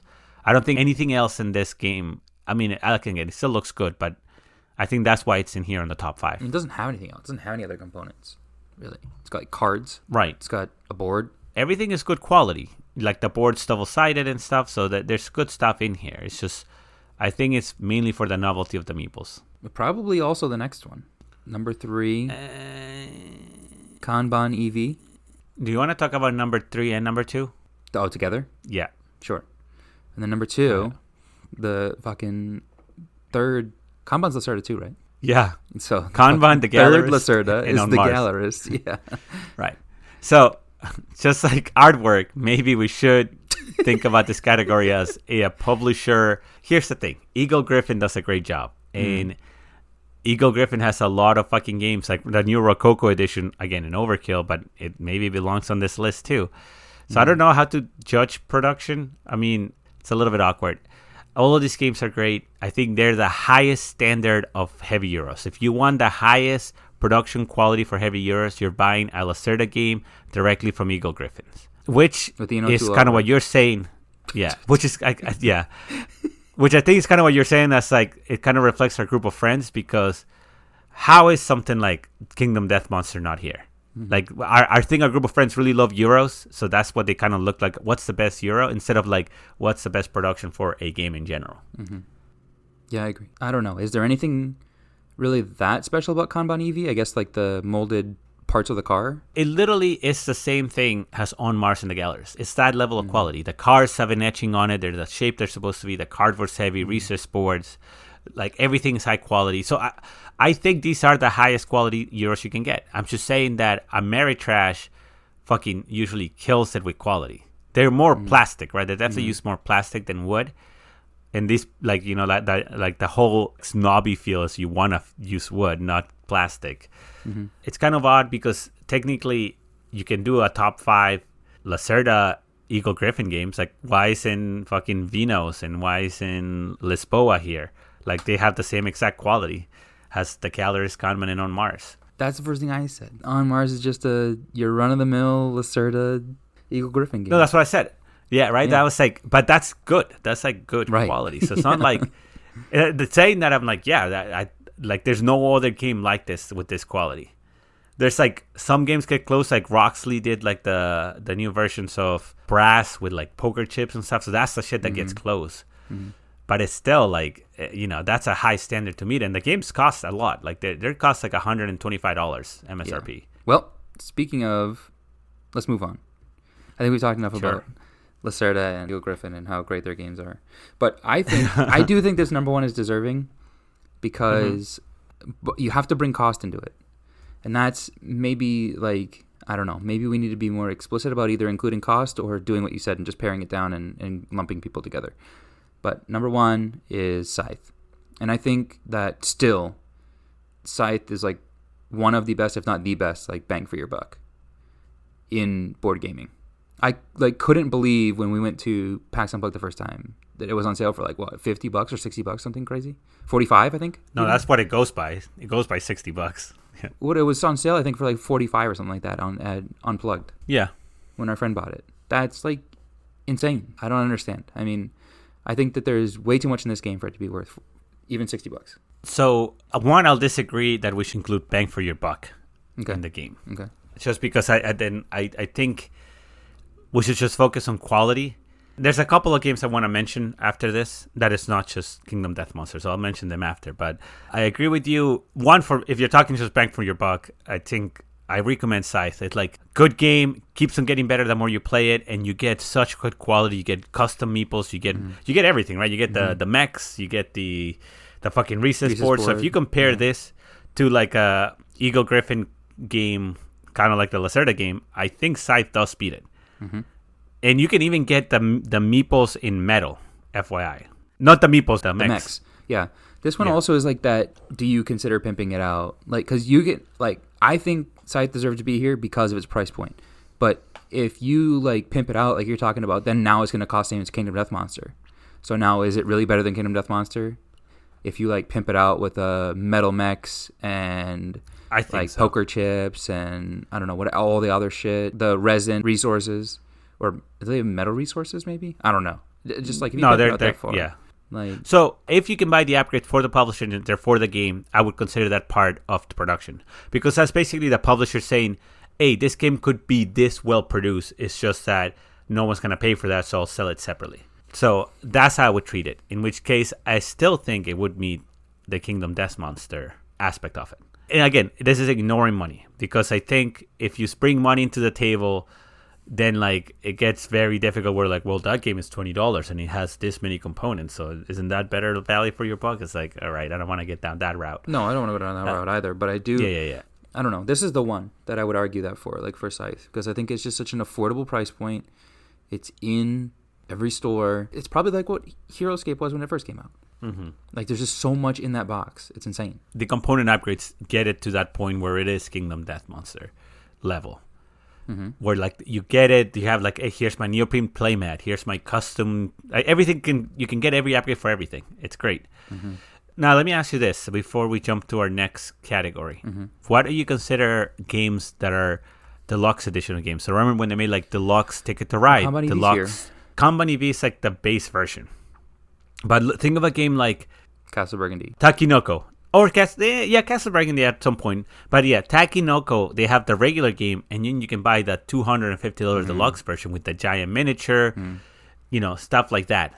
Or you know what, like a more simple one, which is, I still wouldn't put it on this list, but you can buy the regular code names, or you can buy the extra, extra large code names, which is the more deluxe version, right? I'm kind of getting to that point, right? How do you feel about games like that? Should we count those on the list? Like, should Ticket to Ride, the 10-year anniversary edition, count? I think it's 10 Yeah, I'm going to submit my life-size Catan next time with, particle board. If it's available, wooden right? pieces I'm saying that it should be available. Yeah. I If carved they out sell it back. available, or like take it this way, they sell Catan, chocolate Catan. I don't know if you consider that good production value, but I mean, if that, would those things like unique. that be allowed in here? If it's widely available, then yes. Not if it's like, oh, my cousin made me like No, this I cribbage wouldn't do it like board that. because I really like cribbage. Well, no. like, Like, exactly. Like, I wouldn't put Crokinole in here because it's Right. like, well, you can get a Crokinole board really cheap, or you can get a really expensive one, and it makes a difference. But it's not by one, publisher. oh, so you wouldn't do that? Not Crokinole. No, because it's not by a specific. I don't know. Like, what would you do about a chessboard? You can find some very nice chess sets. I don't know. I'd have to think about that one a little bit more. Yeah. That's basically what Yeah. Deluxifying is, or Deluxe Edition. I mean, That's what I'm saying. Some of them are by one publisher, right? So if you buy the Scythe Deluxifying Scythe, it's still all by Stonemaier Games. So I wouldn't count like kind of what you said, like, oh, my friend made this really cool piece. I wouldn't count that. But games like Crokinole and chess are free for anyone to make. So it's not like a simple, it's official. This is the official. you can get like ceramic pieces or like a ceramic board or whatever, but like one person makes that, but they maybe only made like 100, Well, even, yeah. So I don't know, like, It's not like my a uncle good made it, chessboard. but it is like hard to get. No, I agree. Well, it's still widely available. I Sure. just don't know how to treat those. Yeah. I don't know. We'll think about it. Anyway, I think production could have been better. I think this is one of our weaker categories. Not as weak as Campaign and Legacy, but one of our weaker Literally categories. has nothing in it. Yeah. We missed a lot of good games. There's a lot of Yeah. games that should have been here, and they're not in here. Wait, what are the Instead, other we're stuck examples? with Oh, was three it lesser the games. Deluxified? That was your example? Well, yeah, that's what I was saying. Either a Deluxify version, any of the other, like, why are we choosing so many Lacerda games? Where are all the Simon games? That's what I'm saying. Like, one of the Simon games has, like, a giant miniature of Cthulhu that's literally, like, 2 feet tall. Yeah. I don't even know if that ever got delivered, but, like, yeah, like, how do you not have that in here, I don't know. It's probably because our friend group, I guess. I Yeah. don't know. Fuck our friend group. How That's many of what our you're friends saying. have played? I actually even played Rising Sun, but It doesn't matter if you play it, Blood though, Rage. because you could have just looked at the miniatures and been like, oh, wow. I think Blood Rage is on Scythe level for me, with it being like relatively affordable for what you get. I agree. Like, there's All right, a whole shit. you want to move to the next category? Before this is a Fucking 20-hour pushing along the episode? goddamn episode. Fine. Yeah, I'm watching out for you, dude. It's an odd episode. Watching out for you. Yeah, whatever. All right. The last one of this episode is medium heavy. All right. Medium heavy. So we did this last year, obviously. Mm-hmm. It's one of our core 4. Or core 5, I guess, because of GOAT. So medium heavy games. Last year, 2021, the year of the COVID. Number 5 was Beyond the Sun. Number 4, Eminent Domain. Number 3, Seasons. Number 2, Scythe. Number 1, Tigris and Euphrates, which helped us realize that we fucked up and didn't put it in greatest of all time. So, I remember we were recording that episode last year. Yeah, and like halfway through, you're like, wait, we did something wrong. We got to greatest of all time, and we were like, well, and Bruno was like, just put it at the end. And I was like, I would probably put this number 1. And you were like, I would probably put this number 1 too. We were like, well, fuck, we gotta redo it. So medium heavy actually has 10 in there. It is tied for the most, I guess, non-GOAT category. So lots of games in here, which makes sense for our friend group. Our friend group is very heavily in this range. And, we try to do the light, medium, heavy to try to get some more stratification between the different medium that a lot of people use to try to as a catch-all. But even then, there's still a pretty broad range of games in medium heavy. And we'll start with the honorable mentions. So the 5 honorable mentions we have are Bora Bora, Acquire, Race for the Galaxy, Beyond the Sun, and 5 Tribes. Of these, I think Race for the Galaxy is the outlier, the one that's like pretty low on the medium heavy range for me. But yeah, it's a weird one. The rest of them are like pretty solidly in that like Euro, living in that Euro vibe, right there with that hour and a half, really like enough game there to satiate my hunger, make me, really love playing board games. And a lot of these are games that are buys for me, for sure. Beyond the Sun is a game that keeps climbing up my ranks. That's, I think, probably in my top 5 GOAT right now. Which is probably why it's here. Because I was like, why is it here? Literally, in my head, I'm thinking right now, it's like, why the fuck is Beyond the Sun even on this list? Not that I don't like it. I'm just saying, like, I feel like you're like a fucking drug pusher and you push it all our friends. And so it's like, I literally think that Beyond the Sun is here not because everyone likes it, it's because it's fresh in everyone's mind from you forcing them to play it so often. Yeah. No, dude, I told you, I ranked myself actually at like 10 times. And then you at 3. That makes 100% sense because looking at your like the top 5 and especially your number 1, I'm like, yeah, Adam cheated. No, I mean this top 5, honestly, kind of a weird list. I'm gonna agree with you. These are all buys for me. These games that are on the top 5, like I think all 10 are a buy for me. Yeah. So the top 5, I think I agree those should be the top 5 medium heavy games of all time. Like I'm okay with all of those being on that list. Wow. The runner-up 5 are all buys for me. It's just kind of weird that they're all up there. Not that I can immediately think of better games that are medium heavy that should be in that list, but it's just kind of random. Like Bora Bora, Acquire, even Beyond the Sun or 5 Tribes. I'm like, yeah, those are all great games. But are they that great that they should be in the top like 10 of all time? I'm surprised Acquire made it, honestly. I think it's probably also because you made everybody play it like right before we voted. Like, I guess. I mean, I don't even know who nominated it. I don't know either. So I think I know who nominated it. I know who. Yeah, it's fucking. It's Tim because he nominates all the fucking weird old games. He's like, guys, Acquire came out in 1964. Great game. And then you got everybody to play it, and then it made it here. I mean, it is a good game. It's not like I'm not gonna lie. It is a good game. I'm just this list of bottom 5 are just kind of. I guess our system is a little bit flawed in the sense that if we really want a top 5 greatest games of all time, we should let everyone list 5 games. Because if you only list 3 games, then you have a smaller pool to select from.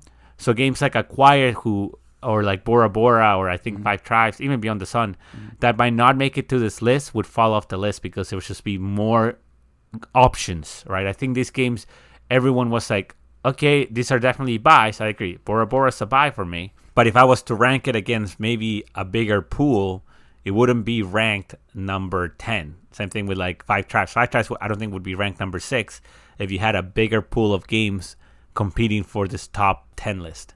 Or top 5. But what you're describing, though, like, in order for it to get on the list, it just has to be like a buy for most people. So it's going to still make it on the list. But I guess what you're saying is that more games would make it on the list and it would be lower. Yeah, it would be lower ranked. So I'm talking about this when you start ranking them, it would fall off that like top 10 list. So I agree that it like Tim would still put it at number 3 because it's like he would just get 2 more other options. But because everyone would put a couple more games in, we're gonna start voting on it, and then I think it'll still get in. It'll just be a way lower ranked. I mean, that would have been our plan for the next iteration, right? I think we restricted to 3 because we didn't want to overwhelm everybody with having to play a shitload of games in a short amount of time. Well, I say short, but it was like 9 months. But I think that would be the next iteration, right? Because now that we have established this list, we could add more people, number 1, and then number 2, allow people to add more games. Mm-hmm.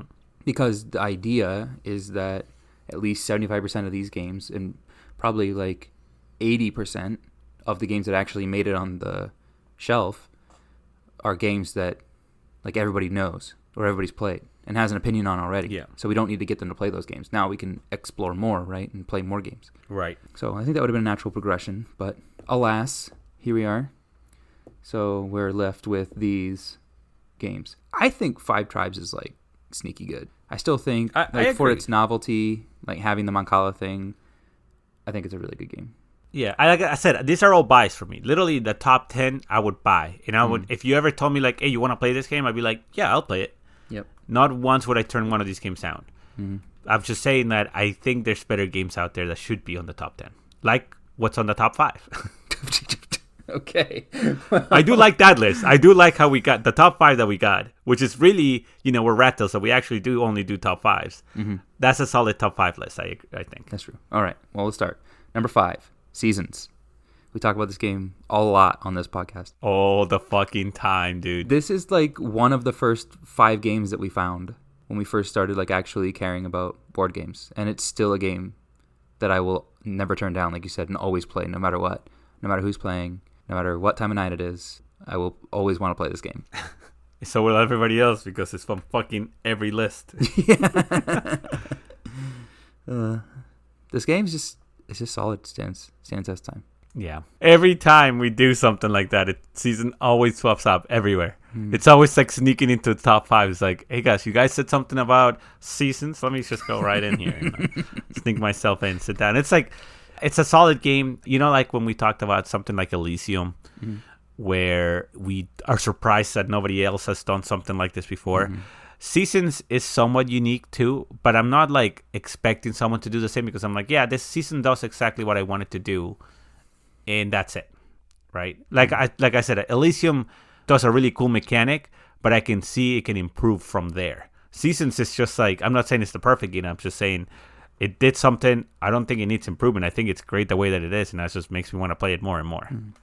Well, we had to house rule it a little bit, but other than that, I don't know if we necessarily had to house rule it, but I think it makes it more competitive, I think. Yeah, and I think, I don't know, I was going to say maybe if we played it more, we didn't have to, like our house rule was really small. It's not like we did a huge change. It was just like, hey, you can't pick this card turn 1, like during the original. The drafting, yeah. I'm always on the do not do house rules, but we played this game a good amount, and we kept on finding that scenario to be like, this is hard to deal with, and it's a very big advantage for whoever gets it. Mm-hmm. So it's not like we didn't play test it enough times to say that it was a good house rule. No, it's true. Now, looking back, would you prefer to just like do something different? Maybe like you deal out 2 extra cards or something in every pack, and then everybody ditches 2? Well, one of the expansions has that. One of the expansions has a different way to start the game every time. Which is what? It's just like the different ones. It's literally like a deck of cards that you choose a random one and say, hey, here's how we do the draft in this game. Yeah. That's pretty cool. Yeah. It literally has like, oh, you're doing sealed, like in Magic. You just draw more cards and make it out of whatever you draw. Or you're doing this, like, kind of what you said, some random stuff. Pick to do something else. That's worth exploring. I think that'd be fun.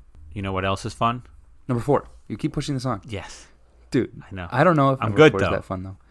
Number 4. Yeah, fuck you. You don't know what you're talking about. You have no idea what you're talking about. Plus, you know it's good. If you play it, you know it's a good Yeah. game. It has like, well, you can go ahead. All right. You can Number 4, Eminent Domain. Go ahead.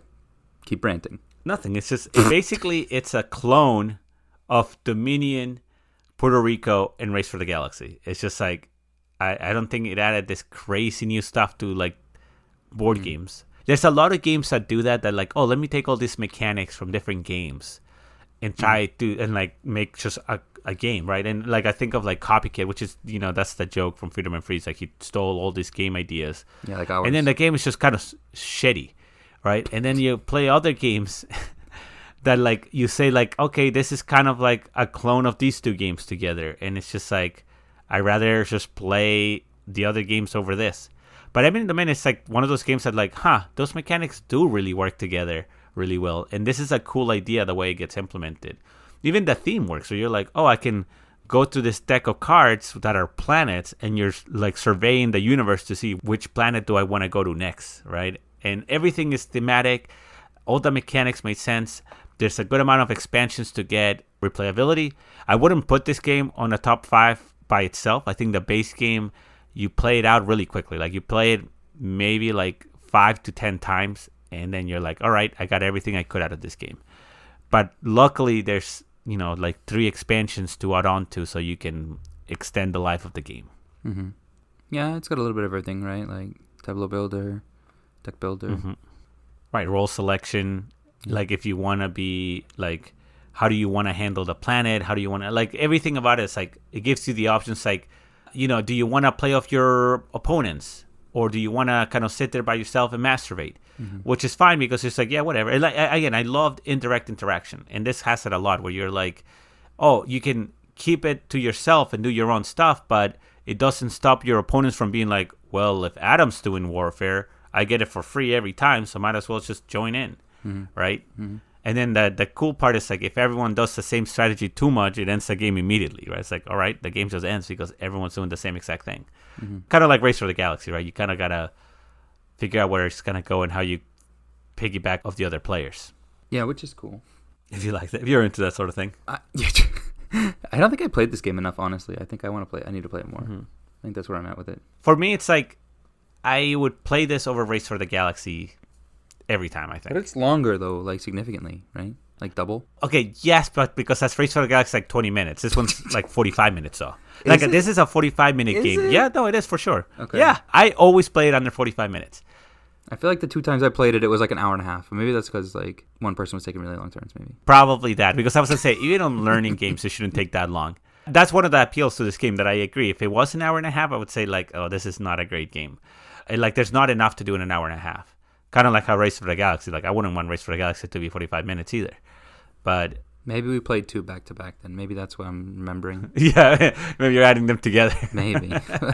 I always remember this game being like an hour and a half, and I was like, dude, this did not need to be an hour and a half. This does have the Race for the Galaxy issue. Imperium. Where Dune Imperium didn't need to be an hour and fucking half. I'm glad that it's not on the medium heavy list. Wow, spoilers. Like we haven't spoiled any of the other lists yet. What were you saying?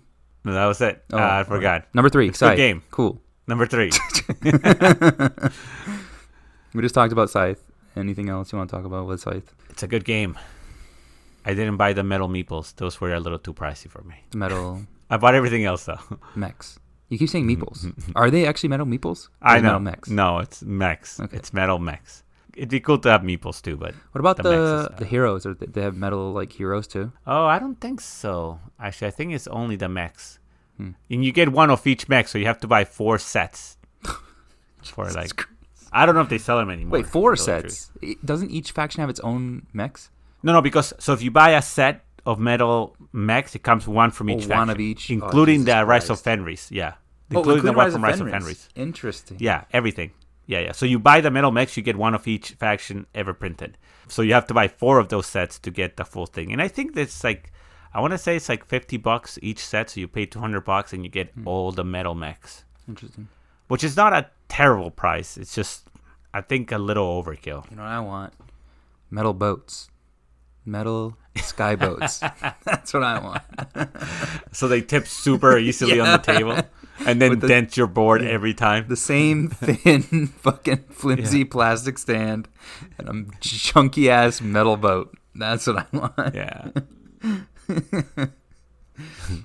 All right, number 2 on medium heavy 2022.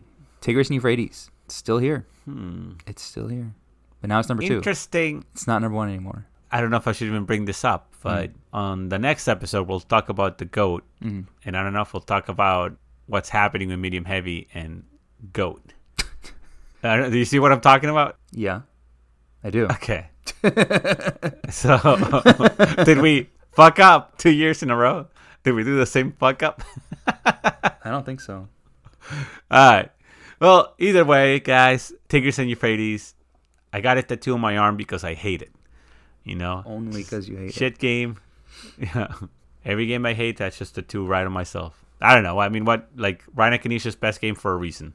Did you see they're making a Yellow and Yahtzee? What the fuck the sequel is? Yeah. Yeah, they're making it a sequel game with like a deluxe version with like the tiles are like. Yeah, I don't know why. I was like, why wouldn't you do that with? They probably don't have the rights to Tigris and Euphrates. That's probably why. But probably. I don't know if we need to talk about Tigris and Euphrates. I think everyone knows we love it. It literally got like first place last year. So just to change it up a little bit, what's your opinion on Yellow and Yahtzee? Well, fuck it, Yangtze? Whatever it is. Yangtze compared to Tigris and Euphrates. I thought the hexes were gonna be cool. I think like giving the purpose to the what was the color? Green? The red one was the war. No, the one with like the market. Is that green? Oh, like one of them had a special power. They all had a special power. The marker. Yeah. You're right. The green was like you literally buy something. Yeah. I think that's pretty cool. I do like that, having like a different avenue to get stuff. Kind of even out the punishment of Tigris and Euphrates. But I don't know. We only played it once, right? Or twice. I felt like it was, when we played it, I don't remember how many times we played it, but I remember just all thinking like, this is like Ryan Akanisha trying to make like a modern game, right? Being like, oh, look at all these games with all these multiple mechanics. I keep on only doing one mechanic per game. Let me change that. And then like trying to be hip. It's like, hello, fellow kids, look at my game. That's literally like the gist I got, where I was like, oh, I guess this one buys you stuff on a market, which is like, you see that on a lot of games. And I'm like, but it's not like Tigris and Euphrates needed it. It's like, you know what it was? It was like adding fucking powers to chess. It was like, look, chess, but now it's also a resource management game with like worker placement, where each square now is a worker. I'm like, all right, dude, but like, it's not that it's like bad. It's just that, does it really need that? Like, I don't. If I wanted to make a game about that, you should maybe start off with that game and not just staple it on to a game that's already really good, and it almost like distracts from what the game's actually supposed to be. I think what it tried to do, and what it does do, is it evens it out a little bit. It smooths the punishment. I think it just makes for a more consistent mid game where you're able to get the color that you need in a different avenue. I understand what you're saying. I'm not saying I like it. I'm just saying I think that that's the purpose. Yeah, no, I think it makes it more player friendly, right? Right. I mean, more new player friendly, right. Which is true for like chess, right? You don't want to play chess with someone that played a lot of chess. Right. It's not that it's luck based. It's just that it's like chess is just like so abstract and simple that you can get really good at it in the sense of like go. I think Tigris and Euphrates has the same issue, and it reminds me of, we were once playing with one of our friends, and he kept on saying like, oh, I don't have good tiles, that's why I'm losing, and he kept on reshuffling his hand like 4 times. And then I'm like, I think they were thinking like in any other game, you're like, all right, I need to do this strategy, so I need these tiles. It's like, that's not how Tigris and Euphrates work. It's a tactile, right? You're like, how do I use my tile? Sometimes you do have to change it, right? But not like 4 turns in a row like that. Right. You never should be in that situation. You usually work around that. You say like, I need this color. Here's a way I can build up to it. Here's how I can manipulate so we can get a war, so I can try to win this war. Here's how I can do a revolt. So he kept on changing his hand, saying like, oh, I don't have good tiles. And I'm like, all right, I think you have a strategy in mind that needs a specific tiles, but that's not how you work, right? The same thing with like HS Team. You might have a strategy in mind, but it doesn't mean you're going to get it. It just means you have to work around it to try to still get the same result. And I think Yellow and Yangtze, Yahtzee. Yeah, Yangtze. Not Yahtzee. Yeah. Yangtze. Yeah. I know. I can want to say Yahtzee. Yellow and Yahtzee gives you that waypoint where you kind of what you said in the mid game where you're like, don't stress out so much because now there's other avenues to take that would be, not something you would do in Tigris and Euphrates. Right. I don't know. I don't really like it. I think what it does too is it not necessarily disincentivizes the war, but it allows the board to be more diverse. Like, because you're not just continuing to play that one blue or like blue because you're like, okay, I have it right now, so I'm just going to take advantage of it and fucking get as much as I can out of it. Right. Yeah. Because I know I'm going to lose it at some point. I think Tigris and Euphrates is more prone to that, where you'll go on a run of a lot of the same, and then you have kingdoms that are like 75% one color. Then there are more wars, more opportunity for war in Tigris and Euphrates because there are more lopsided kingdoms that have lopsided color representation. Whereas in Yellow and Yangtze, I think that because there's the different avenues, different special powers, I think it smooths that out. So now the board is just more diverse in general, and then there's less war because there's less of an advantage. So it's not like one kingdom has 5 red and no blue. It's like, oh, this kingdom has like 2 black, 2 green, a blue. Okay, well, so does every other kingdom. So now like you have no advantage for fighting a war. Yeah. I don't know. So I think it just makes it, like you said, it just makes it more approachable. Yeah. There's less conflict. Which is not necessarily what I was looking for. Right, It's almost like, you know what it reminds you of? It reminds you of like, if we talk about dominant species, like, here's how I made the game lighter so you don't get as punished. It's like, all right, I can see that being nice to some people, that the game is not as punishing, but I kind of like that part of the game, right? When they make like a second edition of dominant, which they did the marine one, if they made a second edition of dominant species, it's not like I really hope they make it less punishing. It's more like I just want better components. I don't need anything else. What did they do with marine? Do you know? Apart from making it to 4, I think it's basically the same game with like Why just is more it different balance. Is it a smaller board? I don't know. I heard good things about it. I just heard it was like it didn't replace dominant species because I haven't played it. I just heard it didn't replace dominant species. It's just more like more dominant species except with less players. So it's like Gaia Project to Terra Mystica? I don't know. Gaia Project should still change some stuff on it. I don't know. I haven't played it. So I'll look. All right, let's go to number 1. Oh, you're excited for number 1, huh? Number 1. I just want to shit on it. Medium Heavy 2022.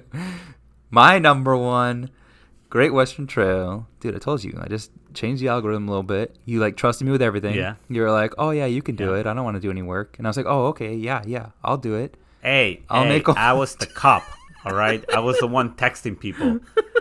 Adam would send me like basically passive-aggressive texts. It's like, man, it's a real shame that no one's voted yet. And I'm like, all right, Adam, I'll fucking send a text to tell everyone to vote. And then they did. And they came out and voted for Great Western Trail, dude. Aren't you glad you sent those texts? They did. They're like, fuck Gimo, so fuck HS Team. Let's vote on Great Western Trail. Oh, I looked. So real quick aside, I looked in the GOAT, and Tigris and Euphrates wasn't even nominated. Who nominated a medium heavy? Okay, wait, is that a spoiler for everyone that Tigris and Euphrates is not on GOAT? We'll just say it now. Cut it out. Tigris and Euphrates. If you want me to. Tigris and Euphrates is not the greatest of all time because, do you know who nominated Tigris and Euphrates on medium heavy? Let me check. Tigris and Euphrates was nominated by Brad. And but he didn't consider it a GOAT. Brad and you? Me. Yep. And you. And you. And me? Yep. In medium heavy. Oh, wow. Yeah, I mean, I wonder if we were to do... It's not in either of our GOATs. Everyone does a top... You and me, we both did not put it in our GOAT. That's tough. But I mean, I bet my GOATs are better than Tigris and Euphrates. You know, Brad only put 2 games in his GOAT. I guess that's how it worked out, that nobody nominated it. Yeah, correct. Nobody nominated it. But Brad only nominated 2 games. Right. He could have done a third one. It makes sense. Okay, so that's why it's in here and not on GOAT. Uh-huh. Oh, that's so odd. It's almost like a shoo-in for me where I'm like, yeah, I expect that to be in greatest of all time. Both of us, we were like, well, I don't have to vote it in. Somebody else will. Right. It's such a thing that I expected it to be in there, and it's not in there. For both of us, it was number 3 on our medium heavy. Mm-hmm. Yeah, because I think it's like top 5. Yeah. Oh, that's tough. All right, so next time if we do this, we give everyone 5 nominations, but we give each other 10. That way we can get Tigris and Euphrates in here. Okay. Yeah, it's probably my top 10. I think so, too. I think this is my top 10, which is why I said top 10. But talking about top 10s, talking about number 1, talking about Great Western Trail, kind of schemy that Alexander Pfister's making 2 sequels for it, I think. Oh, shit. That's right. Argentina one came out now. I got to go check. Oh, did Check it out. I think it was October 2022 or November, maybe September 2022. Dude, I'm still waiting on my second edition of Great Western Trail because that mat from fucking War of the Ring keeps on getting delayed. Dude, get wrecked. You should have just bought it at the con like me. I should have just bought it separately from what I pre-ordered the mat. That's the real thing. I mean, yeah. I don't know if I'm going to Unplug this year.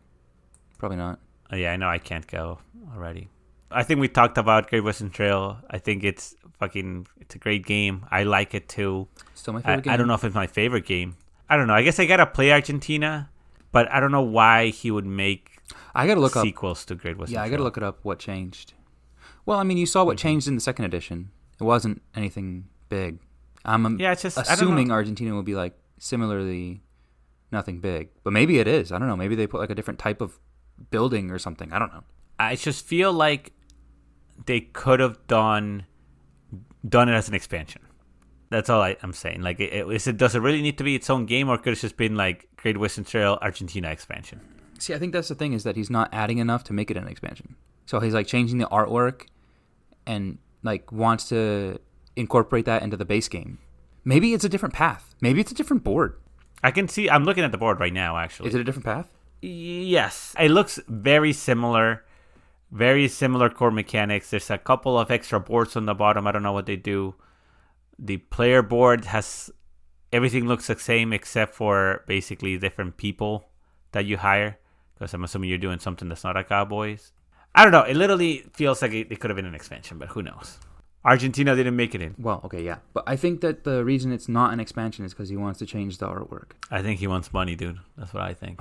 Whatever, dude. I know, the artwork looks very similar. I also think he might be a little dry on ideas. I mean, like, let's be honest. He also made, like, Blackout Hong Kong, and a lot of these are, like, sequels to his already made games where, like, oh, I just touch up the mechanics, and I'm making the game. You know what it is? They made a new version of Takedo. It's, like, the same core mechanic of Takedo, but it's, like, Anton Bausa made it. And I'm like, all right, I mean, that's cool and all, but why don't you just make another board for Takedo? Like, it doesn't need to be its own game. Ooh, this one has, like, boats. Instead of a train, it's like boats. Maracaibo had boats. So, like, again, this guy's literally remaking his own game and just saying, like, hey, I changed 2 mechanics. Okay, they're a little more different than just 2 mechanics, but still feels like I feel cheated a little bit. Wait, I gotta see the board. I gotta see if it's actually different. If it's a different route. Come on, board. It's like a different board. I'm just saying they could have just done that as an expansion. What the fuck? Yeah, this is different. No, it is. I just don't know if it needs its own iteration of a game. Okay, well, stop being a hater. Dude, this one... We'll see if it gets voted in. Did it make it in? No, then it sucks. It's not even a Shelf of Fame. Dude, also he gets to put in different cows. Don't forget about the different cows. Like, I'm not saying... I don't know how I feel about games like this, where it's like... Oh, that's how many points it is. Why are the points like sickles now? Dude, what is going on? I don't feel like it added much. I feel like... I'm not going to say it's not fun, because he probably made a whole, like, hey, the buildings are different. All of this is different. So it's a lot of different stuff. Dude, what? You buried the lead. There's a whole 4th new person. Yeah. There's a 4th person type. And they're not necessarily the same. Oh, one of them stuff. Dude, you buried the lead. I don't know. Dude, also he kept the hats with the different people. That's not really those are sombreros now. Oh, yeah, the sombreros now. You're right. Wait, where do you... I'm confused about this map. All right. Back to Great Western Trail original. It should belong in there. Bada bing, bada boom. Yes, I like it. Yes, I think it might be maybe in the top 10 for me. I'm not sure. What? I'm surprised that it actually... Maybe in the top 10? Are you fucking kidding me? I don't know. I love Great Western Trail. I just don't know if it's in my top 10 games of all time. You don't think it's in your top 10 games? Well, I guess for medium heavy. Maybe for medium heavy. Maybe for medium heavy? Yeah. It's still pretty high up. It's not like... I'm just saying, like, it's probably top 20, which is out of, like, hundreds and hundreds of games. So it's not like it's a low score. Listen, you got what you wanted. Yeah, you're damn right. Like, Great Western Trail made it to the list. Yeah. Made it to top 1. Yeah, dude. So many people voted it as their number 1, dude. People love this game. I'm surprised how many people love this game. Like me. And like our game group. Love this game. In fact, I'm pretty sure this is probably the game that maybe most people own in our game group. Because a lot of time people don't buy the game because either I own it or somebody else owns it. I'm pretty sure multiple people have this game in our game group. Like more than 4 of the people. Like out of the 10 people that are in this voting thing, I'm pretty sure more than 4 have it. Do you count you and Bruno separate? Because technically you have 2 copies. Okay, more than 5 have it. So.